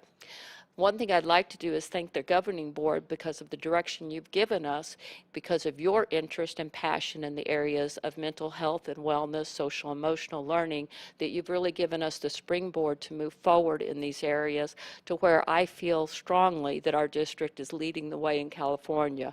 We constantly have other districts who call us, ask to come and visit our wellness centers, come and find out how we're doing different things we're doing. Most recently, I had districts contacting, trying to find out how we made our PSAs for fentanyl, as they, I guess, have been circulating across the area way outside of our district because the kids did such an amazing job on them. And so we constantly have people reaching out to our district as a model for these things. So we now have wellness centers on every one of our campuses. Many of our campuses have resource centers. The difference in a resource center is that is where we keep food, hygiene supplies, school supplies, any of those type of needs that families may have whenever they get in times of disadvantage, and we can help out with those items on the spot. We don't have the facility space to have those at every campus, so we share across the district, but they're housed at certain locations. We also, way back whenever we first started talking about wellness, we created the first wellness wheel, which I will show you in a minute, which shows you all the different areas that we consider part of wellness, like nutrition, physical well-being, mental well-being, behavior, etc. And we pulled up all of the local resources in those areas, vetted them, and then made a shortened list so people could actually more easily navigate whenever they need help in different areas. The social workers are very good at staying on top of that and making sure those stay current and that they are really good resources for our parents and for our students. And then we obviously have 3 different areas of mental health support. We have school counselors, we have our therapist, Dr. Beatty oversees, and we have social workers, and then we also have school psychologists who again work with our special ed students. We do a great deal of community outreach, and we have partnerships, way too many for me to list on a slide, but a couple that we deal with regularly are Straightening Reins, which do some amazing things. We're working actually right now with one coming up with Wolf Connection, and then we have our pet partners who are in all of our schools on a regular basis, really supporting our staff and our students. I wanted to show you real quickly where you can find all the resources at, because we have so many, there's no way for me to touch on all of them. So where it is all housed, and it is very rich, is just on our district website. One click right here into our wellness resources. You can go to the wellness website, or you can go directly into the wellness wheel, or you can go over here to your click links. So I'm just going to click on the wellness website. So if I go over here and I can scan down, I would like to show you just a couple of pictures in here that show you this basic look of most of our wellness centers. They all have their own little personality because they were designed by students. So each school had their own kind of theme and what they wanted to portray, but they're all similar to this. They are meant to not look like any other room in the school, so that when students walk in, it's a reprieve and it's a place for them to be able to get the type of support that they need in the moment.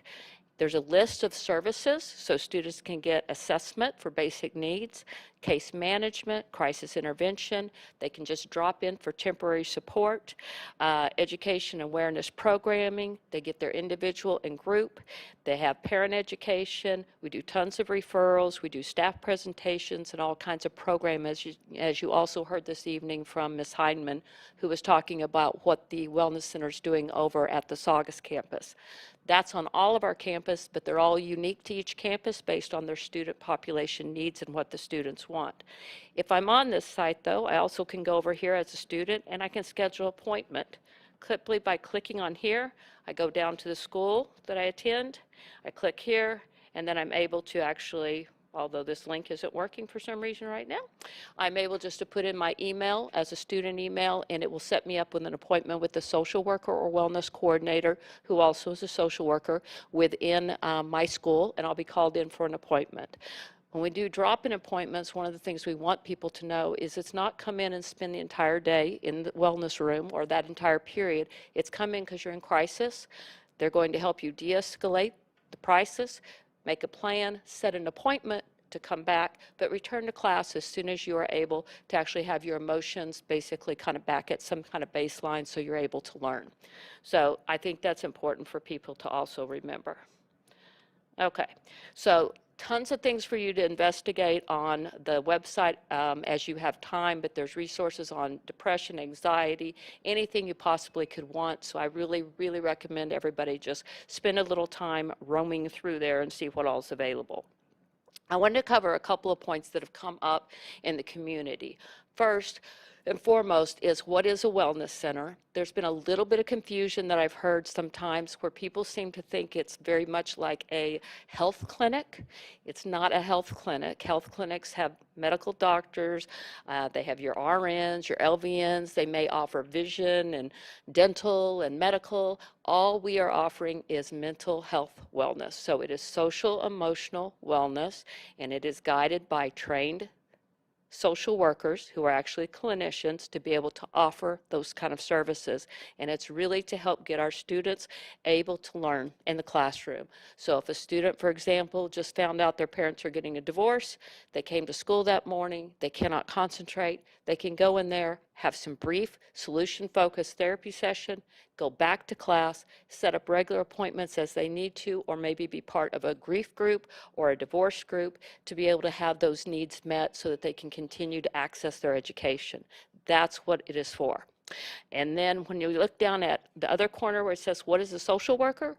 I put that on there because there's also something that's misconstrued. People hear social worker, they think Department of Child and Family Services knocking on your door and telling you, you got to report that they've been abusing their child or neglecting their child and we're here to take your child away. That is not what a school social worker is. A school social worker is there to support students and families.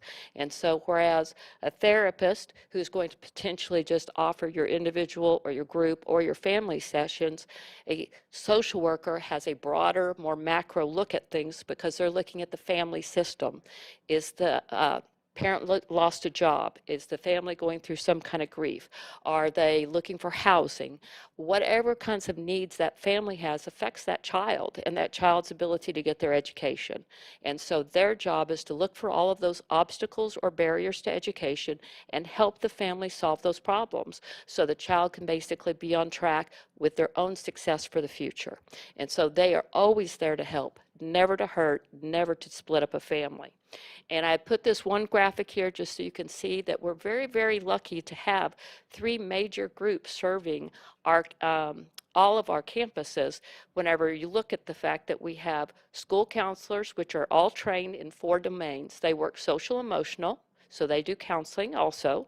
They do academic counseling, and they also do college and career counseling. Then we have Dr. Beatty's group, who are serving all of our most needy of students who have it on their IEP.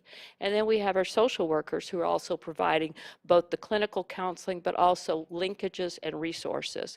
It's a very rich, rich amount of services for a school district to offer. When most of us were in school, we might have had 1 or 2 school counselors for the whole entire school, and their primary job was to make sure we were in the right classes and do our scheduling and those things. So I think we've come a long way as far as what we're able to offer students. 2.2, continue to develop practices that encourage productive relationships and inspire positive behavior patterns. These are the ones I talked about a little before. Capturing kids' hearts is our foundation about building relationships, because that's how we have better outcomes both with academics and with behavior. We also have a strong foundation in the PBIS, which is positive behavior intervention and supports. We are very dependent on using the care portal, which is where the social workers can go in and put in that a particular student has a need, let's say for a mattress, and we'll have one of our community partners literally takes that off of the care portal, and they will meet that need and deliver that mattress directly out to the student. We have almost 100% success rate with all of the requests that we put into that care portal. It's a very strong relationship. Bring Change to Mind is now a student-led club on all of our campuses that is helping to actually start the conversation needed to end the stigma for seeking out mental health support on our school campuses. And Close Gap is one of the things that we're using as a check-in to kind of see how students are doing. Different campuses use it in different ways, usually through their wellness center. And then I thought Mr. Jensen would appreciate the fact that several of our campuses are now really exploring something called Coaching for Greatness, which is through our Flippin' group, which does Capturing Kids' Hearts. And we're really seeing kind of that tie-in between mental health and wellness and athletes in particular. And so this is a really, really strong program that's actually being implemented. 2.3, provide and promote cohesive systems of support to impact student attendance, behavior, and social emotional well-being. The most exciting part of this that we're doing right now is working on our 4-year, 8-semester career pathway called Human Services. And as you can see in the bottom right-hand corner, those are just a very, very few of the jobs that can be sought out in the human services field, which definitely we have a lot of students with a great deal of interest in these areas. So we're working with a consultant. We have a huge team of our own employees, social workers, and people within the Career Tech Ed department working collaboratively to develop all of the curriculum, all of the lessons for all 8 semesters, which will include a peer support program, which will allow students to start actually learning the actual skills that they need to be able to start going toward a career in one of these fields. So that's very exciting. We hope to actually open it at Valencia and Canyon High School in the fall with our first semester, and then it will hopefully expand to whatever other schools are ready to hire the staff to be able to offer those courses. We're really working as a team to make sure that all of the 3 groups that I talked about, the school psychologists, the school therapists, the counselors, the social workers, are working really as a team to offer the maximum amount of services to all of the students. And then we're doing a lot of data collection, which we're very excited about the new data system that the board just recently voted on us being able to get, so that we'll be able to more easily access the data we need to see what programs are working the best and how to expand those and maybe cut programs that aren't being as successful. 2.4 is systematically identify evolving security needs, evaluate current potential protocols, and allocate resources to enhance safety. Most of these are things you already know about. We have great relationship with our sheriff's department. We've added in our shatterproof, I think it's called shatterproof? Yeah. No, shatter resistant. I know I was using the wrong word. Glass film on our glass windows.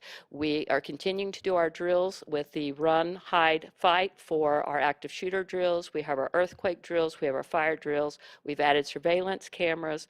We have our dog there showing you our dog program that we've started that's really successful. And then our fencing that we're adding. Again, on here, I just put the real quick little link here so you can see that anything you want to look up about school safety you can find with one click. And it has every single school safety plan is loaded onto this website, along with, if you scroll down here, let me see if I can get the scroll thing, it'll take you directly to superintendent's messages, and it'll take you right here to the best practice report, which is the report that's our guiding principles. So just, again, I would really highly encourage people to peruse that when you have time. And then 2.5 is our last goal in this focus area, which is provide clear, consistent, and timely communication regarding safety protocols to all sites and their communities, which we've already also spoke about through Crisis Go.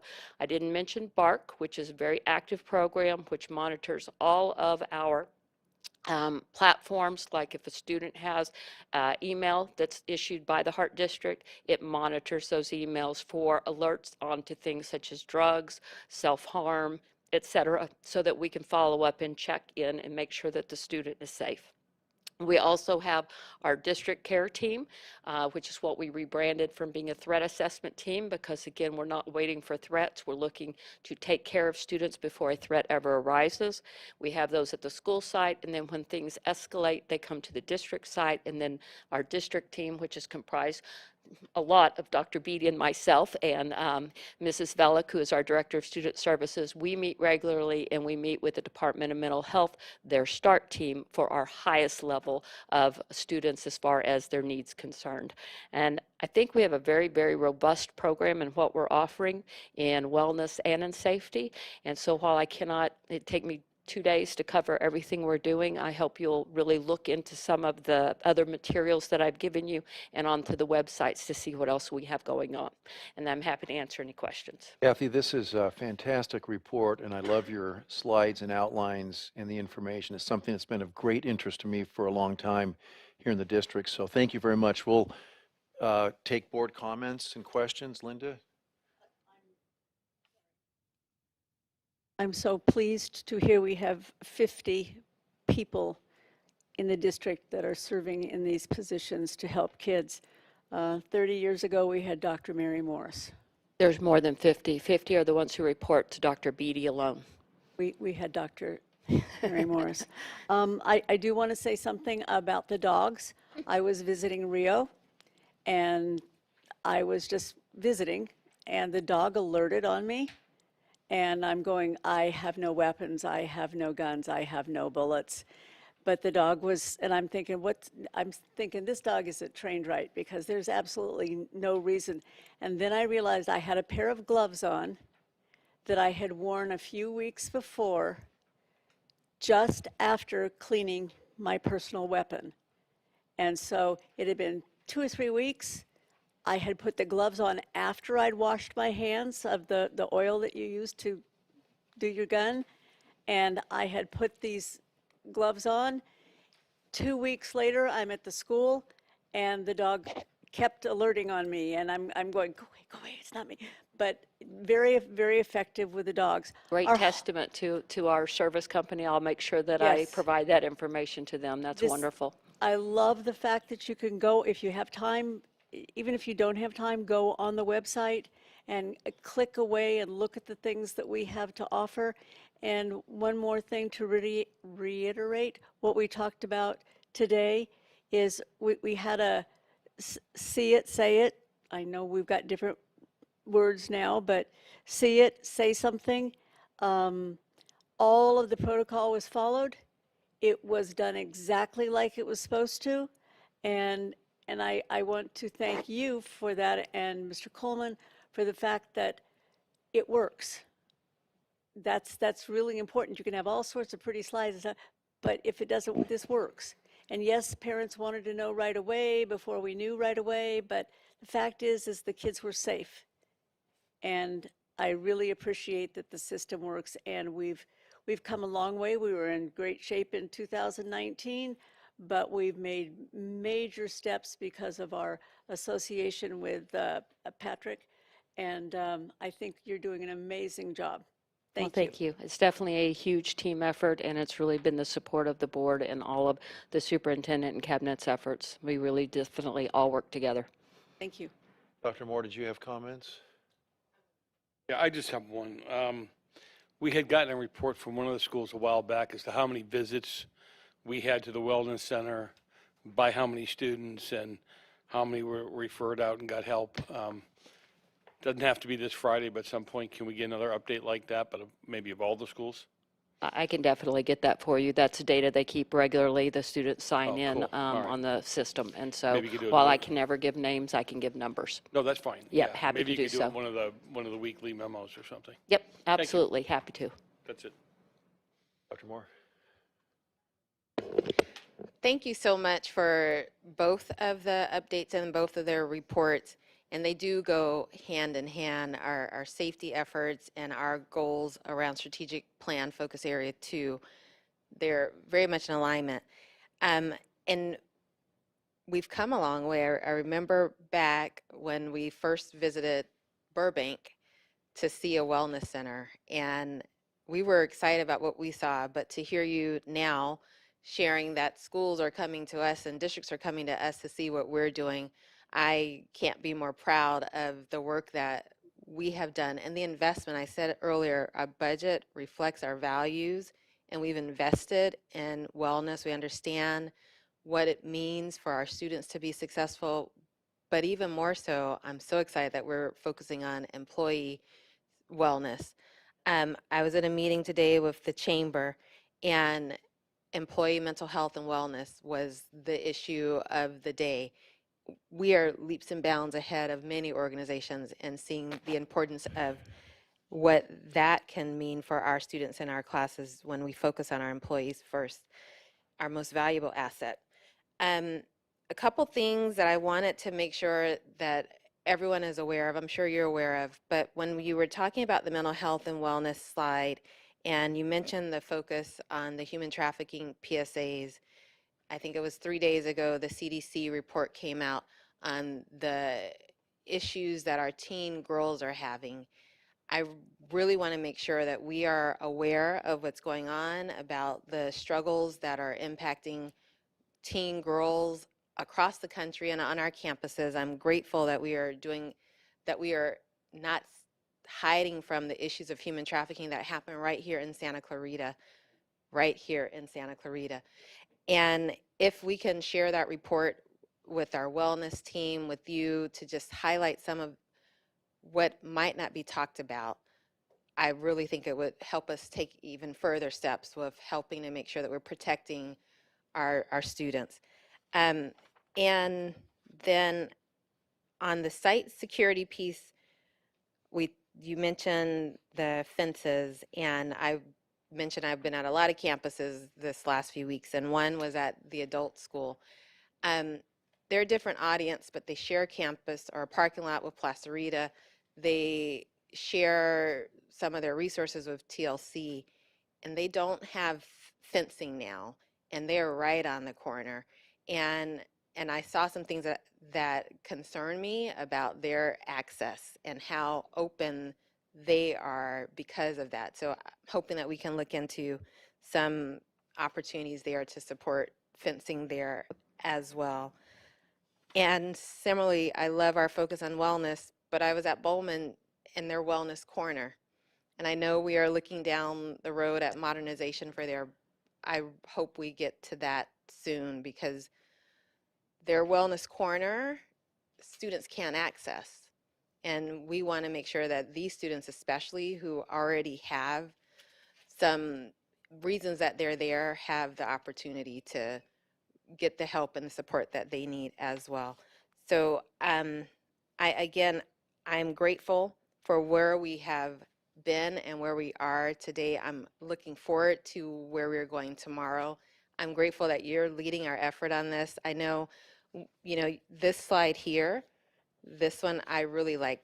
I remember you put this one together for me, and they say the same thing, but in different ways. And I think this one shows the connection between our social workers and our wellness center staff, and how they really work together to bring those linkages and resources to our students. So thank you for continuing to work on this, continuing to have us be a model. I could talk forever too to say thank you to everyone who's been a part of this effort, because it does make a difference in the experiences of our students. So Thank you very much. Chamber of Commerce is the thing that I attended the other day that I couldn't remember who put it on. Yeah, it was excellent. And the diagram you were just referring to, we created because our entire initiative right now is to go from me to we. So that's our campaign for internally being able to actually work as a group to make sure we're serving all of our students. So Perfect. thank you for Thank noticing you. that. I appreciate it. Danielle, did you have a comment, or you okay? Okay, go ahead.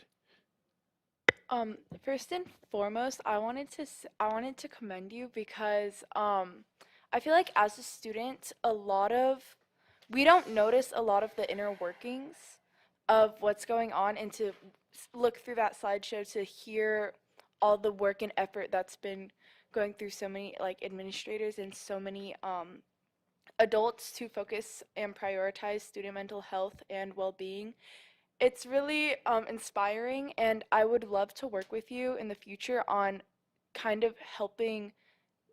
Advertise is such a terrible word for it, but I would like to help show students the opportunities that we have. And specifically, I am already planning to talk with ASBs on talking about or showing and advertising the mental health and wellness section of the Hart District website. It's a really beautiful thing. And again, as I stated before, I'd love to work with you on helping to show students the opportunities they have, and something that I feel like honestly some students may take for granted right now. The second thing, you actually mentioned it the first slide of the first slideshow, and it's, I know Dr. Akash also spoke about it, and it's addiction to devices. I understand that we have a lot of control within the classroom, but I love the fact that we're focusing on maybe advertising or expressing the issues that students may have with that. I would even like to go a step further and also focus on section 2.2 with the relationship between students and staff, and seeing if there's a way that we could maybe talk to some of our staff members and some of our teachers about utilizing technology such as Chromebooks in the right way. This is a perfect segue. A lot of students more recently have been discussing or maybe even gossiping about how a lot of teachers are relying too heavily on technology and almost using videos or like ed puzzles as a crutch instead of actually teaching. I think the two focus areas right now are an amazing foundation and stepping stone where we could segue and start focusing on how to overcome that obstacle. Again, this presentation was amazing, and Well, thank you so much. thank you very much, Danny. And you know, I really enjoy working with you, so I would happy to collaborate together on always, for me, the student voice is the number one voice that I always want to hear and have lead the way in what we're doing. So I'd love that. Thank you very much. Danny? Mr. President, if I may, you know, it's funny how that disconnected person who came out and spoke was talking about how bad it was, all the screen time you have, and here we are actually advocating for them to have more screen time in the classroom. It just kind of rubs against each other. So I thought that was funny. So. Danny, maybe you'll become a psychologist and come back and work for the Hart School District. I'm actually, that's... Don't do it. Well, we're going to keep that in mind, okay? Mr. Webb, did you have any comments or things you'd like to say?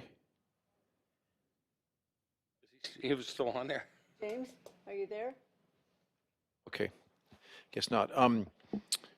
Yes, I'm here. I'm so sorry. Did you have any comments on this topic that you'd like to mention? No, I just wanted to thank staff for a very comprehensive, very thorough report. Very excited to hear about the initiatives that we have, and I just really appreciate all the work that staff is doing to support safety and wellness with our district. Thank you, Mr. Webb. Thank you, James. You know, I was board president back in 2019, and I vividly remember that year speaking at Canyon High School and at West Ranch High School when we kicked off the wellness centers, and among other places that we started in 2019. So that was 4 years ago. We've made a lot of progress in 4 years. Yes. I loved your slides. We could have this is such an important thing. We could honestly have an update on wellness, social, emotional wellness, every board meeting. It's that important, I feel. So we've made such great progress in the last 4 years. Let's make just as much progress in the next 4 years, Well, up through I think we can 2027. do that with obviously the board's directives, and it's your priority, which means it's our priority. And I think it's served our students and our families well. So thank you. So thank you to you and Nick and everyone who's involved in social, emotional learning and wellness, because it is such a huge thing in our society today and so important for students as well as families and adults, for everyone. Okay, great. We're going to now move on to our action items. And we have several of them tonight. The first one is a public disclosure of compensation increase for CSEA Chapter 349. Mr. Peshek. Thank you, President Jensen. Before you this evening is the AB 1200 disclosure for proposed compensation changes with our California School Employee Association, Chapter 349.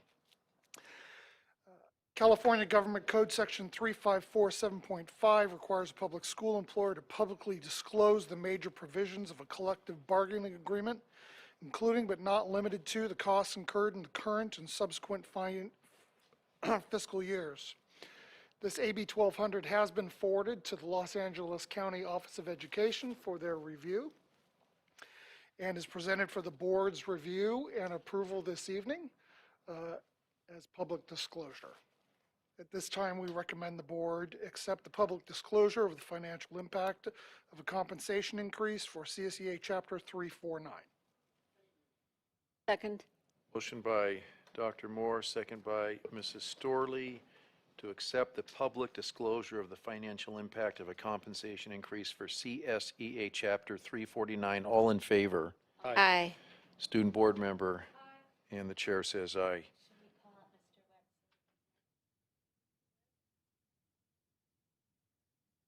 James? Okay. Yeah, well, we do have at least 4 votes. Okay, next is our ratification of the collective bargaining agreement with CSEA. Dr. Nielsen. Yes, thank you and good evening.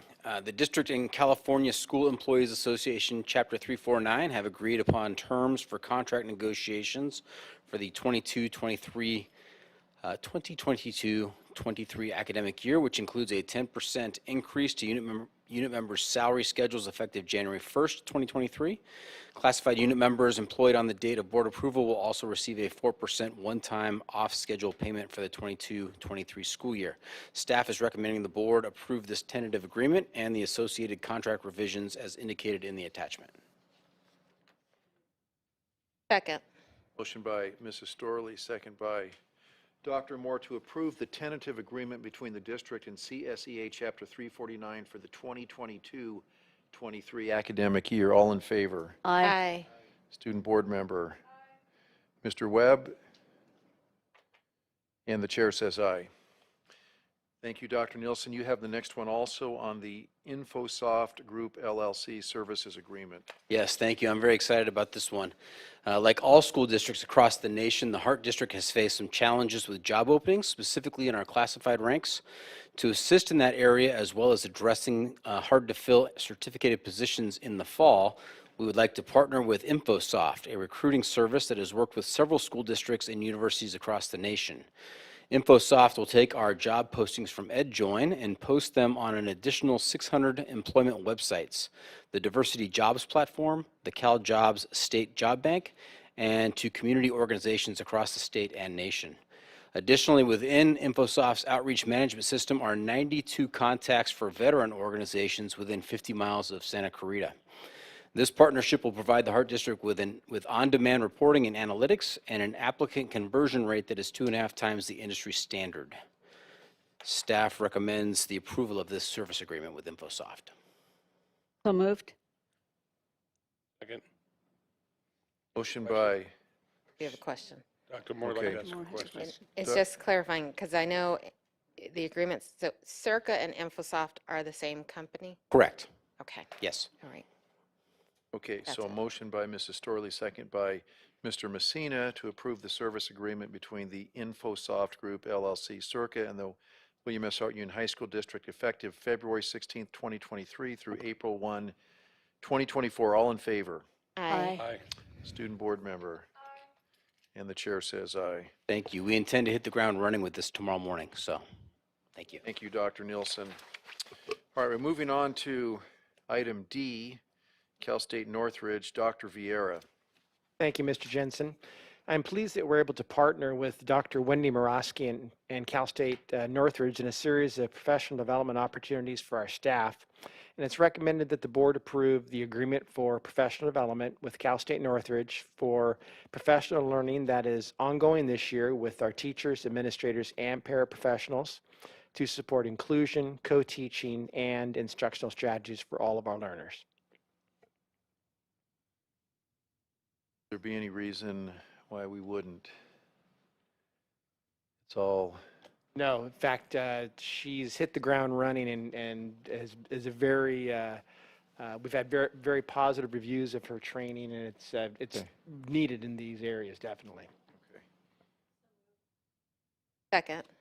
motion by Mrs. Storley, second by Dr. Moore, to approve the letter of agreement with the Hart District and Cal State Northridge as discussed and as itemized. All in favor?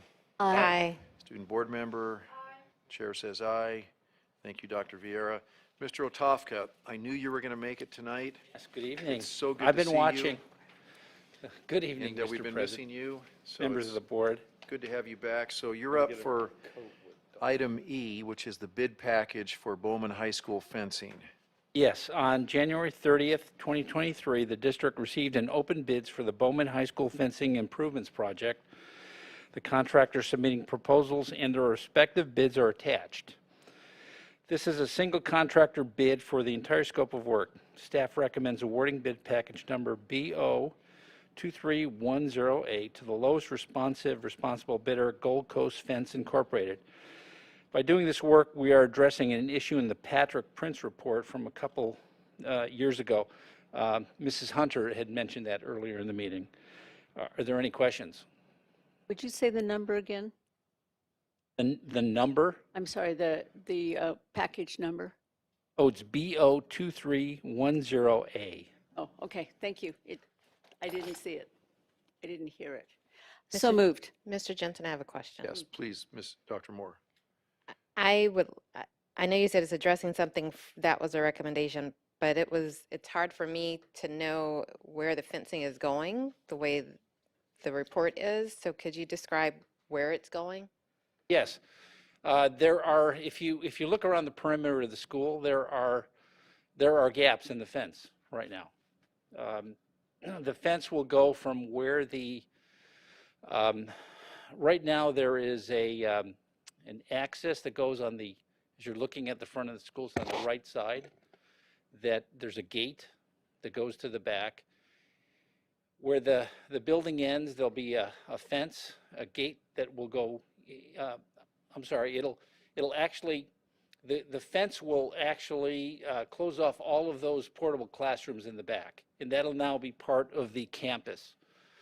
And then if you look at the front of the school as you go down Center Point Parkway, there's some gaps in the fence. You could enter the school right off of Center Point Parkway. You will no longer be able to do that.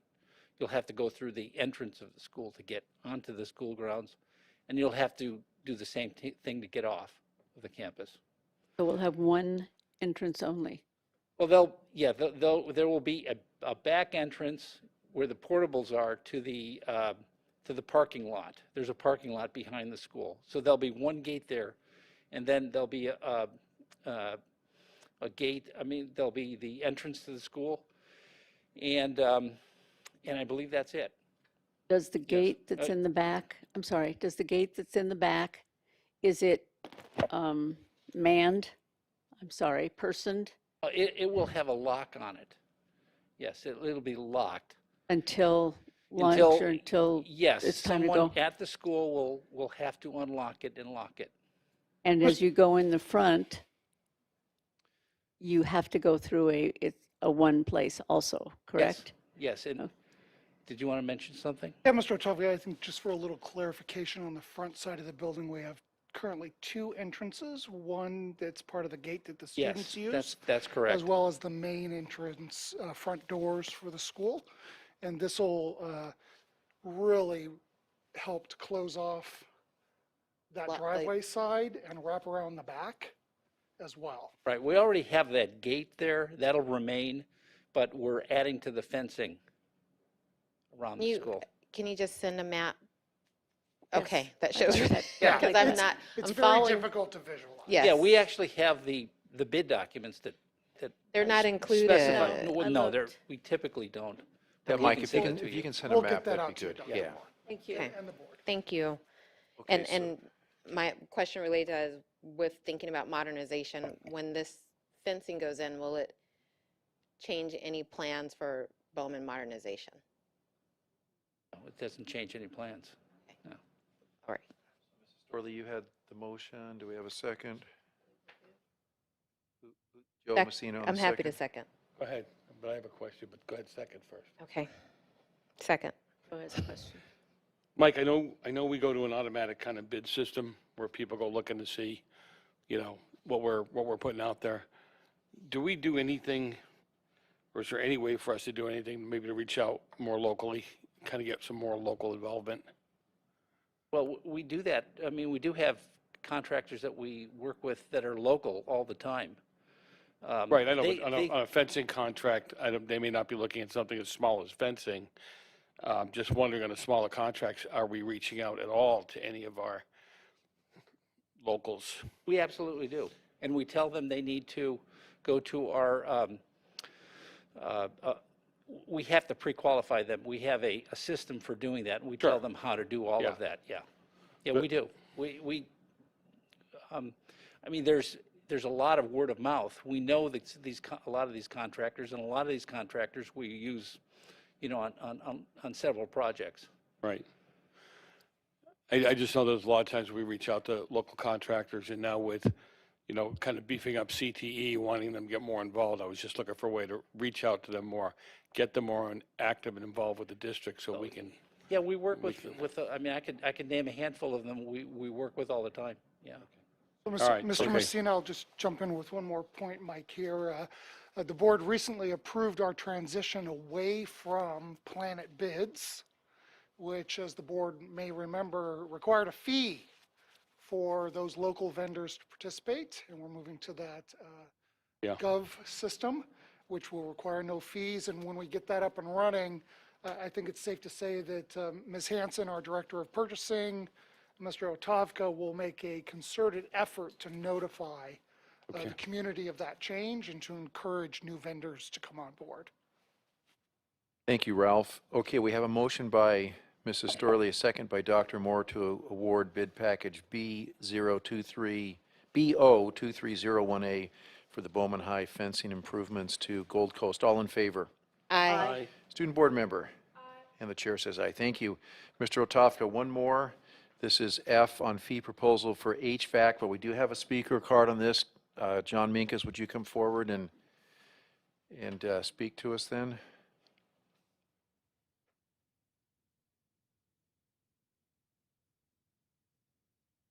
Real quick, I don't know, on E, it says BO2301A and then BO2310A, if that's a typo. That's or- what I was, Is that a something wasn't typo, or I making- don't know, just to inform you?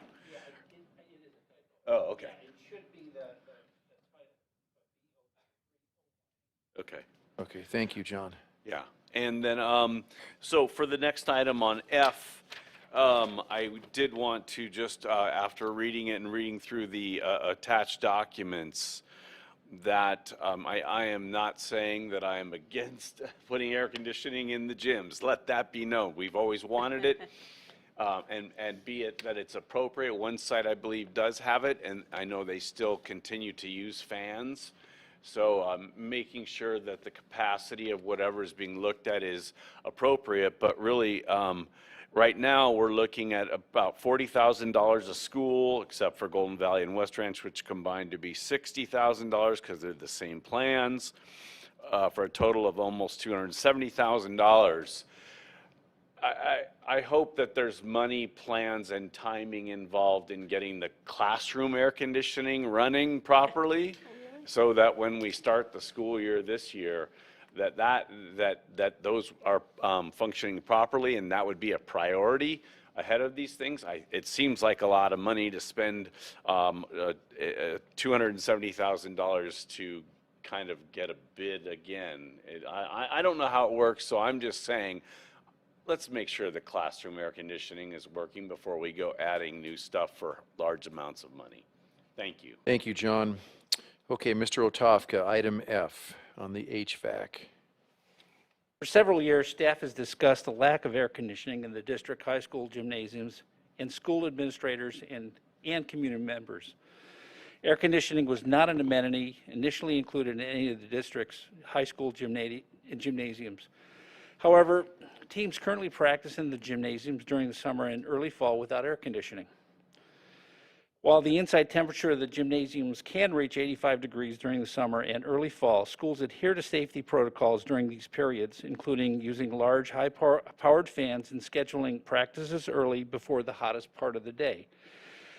With athletic teams relying on the gymnasiums for year-round practice, for example, basketball, volleyball, in the summer heat extending further into fall, staff will explore the cost of adding air conditioning to the district's high school gymnasiums. The true cost of adding air conditioning will involve more than just the air conditioning component. A full analysis must be done to determine whether structural building modifications are triggered by adding air conditioning equipment on gymnasium roofs, and to what extent the electrical infrastructure must be upsized at each campus. Adding air conditioning to the district's 7 gymnasiums will also increase utility costs. The ongoing utility cost may be the most significant component of adding air conditioning to the gymnasiums. The attached proposal addresses the issues above, and once completed, will give staff a better idea of the total cost, initial cost, and ongoing cost of adding air conditioning to district's high school gymnasiums. Staff recommends approval of this fee proposal. David Williams from Architecture for Education is here this evening to answer any questions you might have. We're open to any questions you may have right now. Move to approve the fee proposal from Architecture for Education for the Hart District High School HVAC replacement analysis. I'll second it, but then I have a. I understand what John was saying, but there's also teachers that are teaching in those gyms. And if you've been in one of those gyms in the summertime, it is horrifically awful. I don't even know if that makes sense at this time of night, but horrifically awful. It's just really, really warm. And it's not just athletics. They have meetings in those gyms where they bring all of the students for some sort of announcement or some sort of program. So it's not just basketball players, though we love our basketball players. It's also students brought in to be educated about something. I would also like all of the air conditioning and heating to work in all of the other classrooms because it's awful when it doesn't. But I think that this is a worthy thing to do. Again, I'm kind of taken back by the amount of money we pay to learn how much money we need to pay, but such is life. Yeah, this is, to get, all we've had up till now were guesses. This will give us some pretty concrete information about what this is going to cost. And this is the kind of information you need to get better information about that. We have a motion by Dr. Moore and a second by Mrs. Storley to approve the fee proposal for the heating, ventilation, and air conditioning analysis. All in favor? Aye. Student board member? Aye. Chair says aye. Motion carries. Thank you, Mr. Otofka. Good to see you again. Appreciate your hard work. We're going to move on to item G, which is second reading for revised and deleted board policies and admin regulations. Dr. Vieira. At the February 1st governing board meeting, board policy in AR 0440 district technology, BPAR 6062.6 use of copyrighted materials, and BP 6163.4 student use of technology were presented for revision. Also BPAR 6162.7 use of technology and instruction, BP 6163.7 internet safety, and AR 6163.4 student use of technology were presented for deletion because they were either obsolete or found in other district policies. I have not received additional recommendations specifically for these policies, and therefore it's recommended that the board approve the changes as presented. So moved. Second. Motion by Mrs. Storley, second by Dr. Moore to approve the revisions and deletions to the board policies and administrative regulations as indicated in our packet and is addressed by Dr. Vieira. All in favor? Aye. Student board member? Aye. And the chair says aye. Thank you. All right, moving on to letter H, which is our CSBA Delegate Assembly election. Mr. Kuhlman. Yes, the time has come for the board to consider voting for up to 3 candidates for the 2023 California School Board Association Delegate Assembly election. There are 3 names that are available to be voted on. That would be our own Dr. Charisse Moore, Mr. Christopher Trunke, and Ms. Sharon Vega. And so if the board were to choose to vote for all 3, you may vote for them all at one time. I'd like to choose one at a time. I would nominate Charisse Moore. Second? Is that how it works? Okay, motion by Mr. Messina, second by Mrs. Storley to nominate Dr. Moore. All in favor? Aye. Aye. Student board member? Dr. Moore is abstaining, right? I am. And the chair You says don't want aye. to vote for yourself? What? Okay. I mean, can I vote? You can. Aye. You should. Okay, Aye. so it's a 4-0 vote for Dr. Moore. Okay. So that's one of the 3. I would nominate Sharon Vega. Second. Motion by Joe Messina, second by Dr. Moore to nominate Sharon Vega. All in favor? Aye. Aye. Aye. Student board member? Okay. And the chair says aye. And then our third person up there is Chris Trunke. I'd nominate Chris Trunke. Second? We have a motion by Dr. Moore, a second by Mrs. Storley to nominate Chris Trunke. All in favor? Aye. Aye. No. Board member? And the chair says aye. Okay, so that takes care of letter H. We're down to our last action item, which is governing board meeting schedule. Mr. Kuhlman. Yes, so the complete governing board meeting schedule for the remainder of this school year and the start of the next is attached to you. this document. Move And to approve the 2023 governing board meeting schedule as presented. Motion by Dr. Moore, second by Mrs. Storley to approve the 2023 governing board meeting schedule. All in favor? Aye. Aye. Student board member? Aye. And the chair says aye. Okay, excellent. We're done with our action items. All I right. have one Okay, question. that's okay. It was about July 16th. I'm not going to be here, obviously,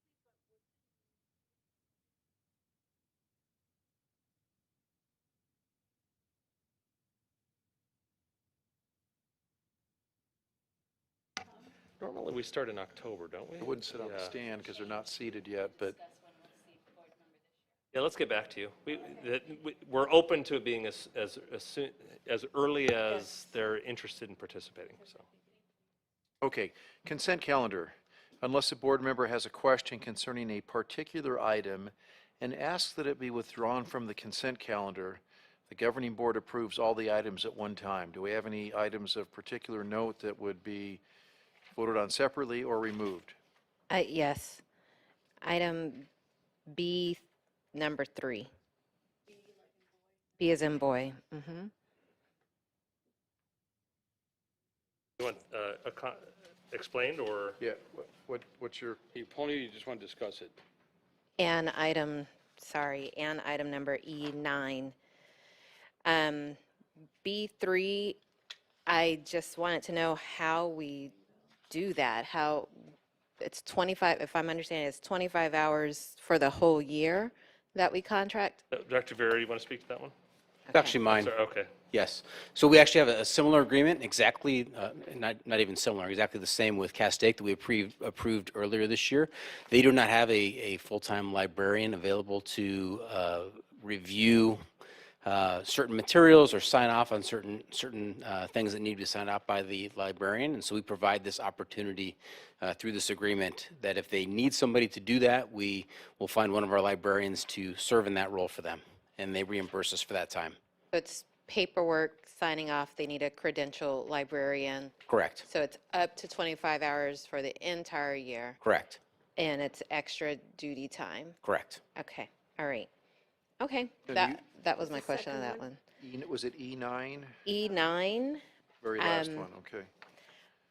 I just can't read it, so I don't know what it says. No, I put my glasses Pre-qualification on. list? Yes. Oh, yeah. In other words, you can't read the attachment, Dr. Moore? Right. You can do Okay. this, you can do this. No, in my Sorry. this. Okay, if you go online, you can hit the control, I understand, hit the control plus, and it becomes bigger and bigger and bigger. Okay, obviously she didn't listen, that's okay. Can I make a suggestion in the future, when you have sheets that are like this, can we put them on the larger, for us more seasoned people, larger paper and include it in the packet? Let me speak with Ms. Hanson about what alternative formats are available from that software. Make it huge online. Then you have to slide back and forth and kind of That's line true. it up. Yeah. I You did have the to same slide thing. back and forth. So, I printed on a you- 13 by 19. I'm happy to approve it, but okay. I can't really approve it because I can't see it. But but if you've looked online and have been able to I've scroll looked back at it and forth. online. See it online. Okay. Okay, we'll try to enhance that, right, Ralph? Okay. Yes, sir. thank you. Okay, so do we have a motion and a Sure. second then on the consent calendar? I'd like to approve the consent calendar. Move to approve the consent. Dr. Moore, Joseph? Second. Second, okay. So a motion by Mrs. Storley, second by Mr. Messina to approve the consent calendar. All in favor? Aye. Aye. Student Aye. board member? Chair says aye. Okay, thank you. So we finished with the consent calendar. And now we're down to items for future consideration by the board. I have a question. Question for future consideration? A question about this particular item on our agenda. Can, besides saying it here, can we request an item to be added to the agenda through the president? Or, Yeah, it's always Yeah. the president and the superintendent prepare the agenda together. Okay. So Anytime you can call. okay, because I have a couple, but I don't want to do it right now because I didn't bring that paperwork. Thank you. Any other, I do. I know we've kind of talked about this, touched on this in the past, like a vendor fair. We used to do a vendor fair once a year or once every other year, where we invited local vendors in and kind of encouraged them and helped them do business with the district. And I know at one point we partnered with the city, I think. And I'm not being negative, but I don't know how effective it is or isn't. I don't know how many of those people have actually signed up to do work with us. So I don't know how often we have those either. The other thing I've kind of talked to in bits and pieces around, and I'm not asking for a study session, but I'm asking for us, because I know how long it takes to start thinking about this. And you know how I feel about career tech ed and career tech ed centers. And I know that Bowman is busting at the seams. It's a great school. We all talk about how great it is. I'd like to see somehow try to work something out. We have a ton of property, and it'd be great to have a Bowman at both sides of the valley, one in Valencia maybe and one over on Canyon Country. Split it up a little bit, take the Bowman campus and see if we can't do something with it to turn it into an actual career tech ed center. There's no room there for sports or anything else to speak of. So it's just something that I'd like to start to toy with if we could, and the feasibility of yes, yay or nay. And then the only other thing, I know that we have excess property all around the city, and I know that we've touched on and talked about doing something with teacher housing, some kind of teacher housing, because, we always hear about how hard it is to live here and how expensive it is. If we can put something together for newer teachers coming into the valley to kind of get situated and settled and what have you. I know that we almost had a deal with the city and that fell through, and that would have been a great opportunity for our teachers. So those two items in particular, I know the Bowman thing is more long-term, but I'd really at least like to start talking about it and putting some of the pieces together, because I'd love to see a real solid career tech ed center. We're a pristine district. We deserve it. thank you. Dr. Moore? Thank you. You reminded me of something too that I want us to look at a little closer. And I brought it up a little bit when we were talking about our libraries, but a recent study that I've read spoke to the importance of literacy. And I know when I last asked for some data around our reading scores, that was one of the areas that we were struggling with. And I'd like us to look at how we can better support our libraries, fund our libraries, and the staff in our libraries. Good. So funding, staffing, supporting, Books. books. Okay. Excellent.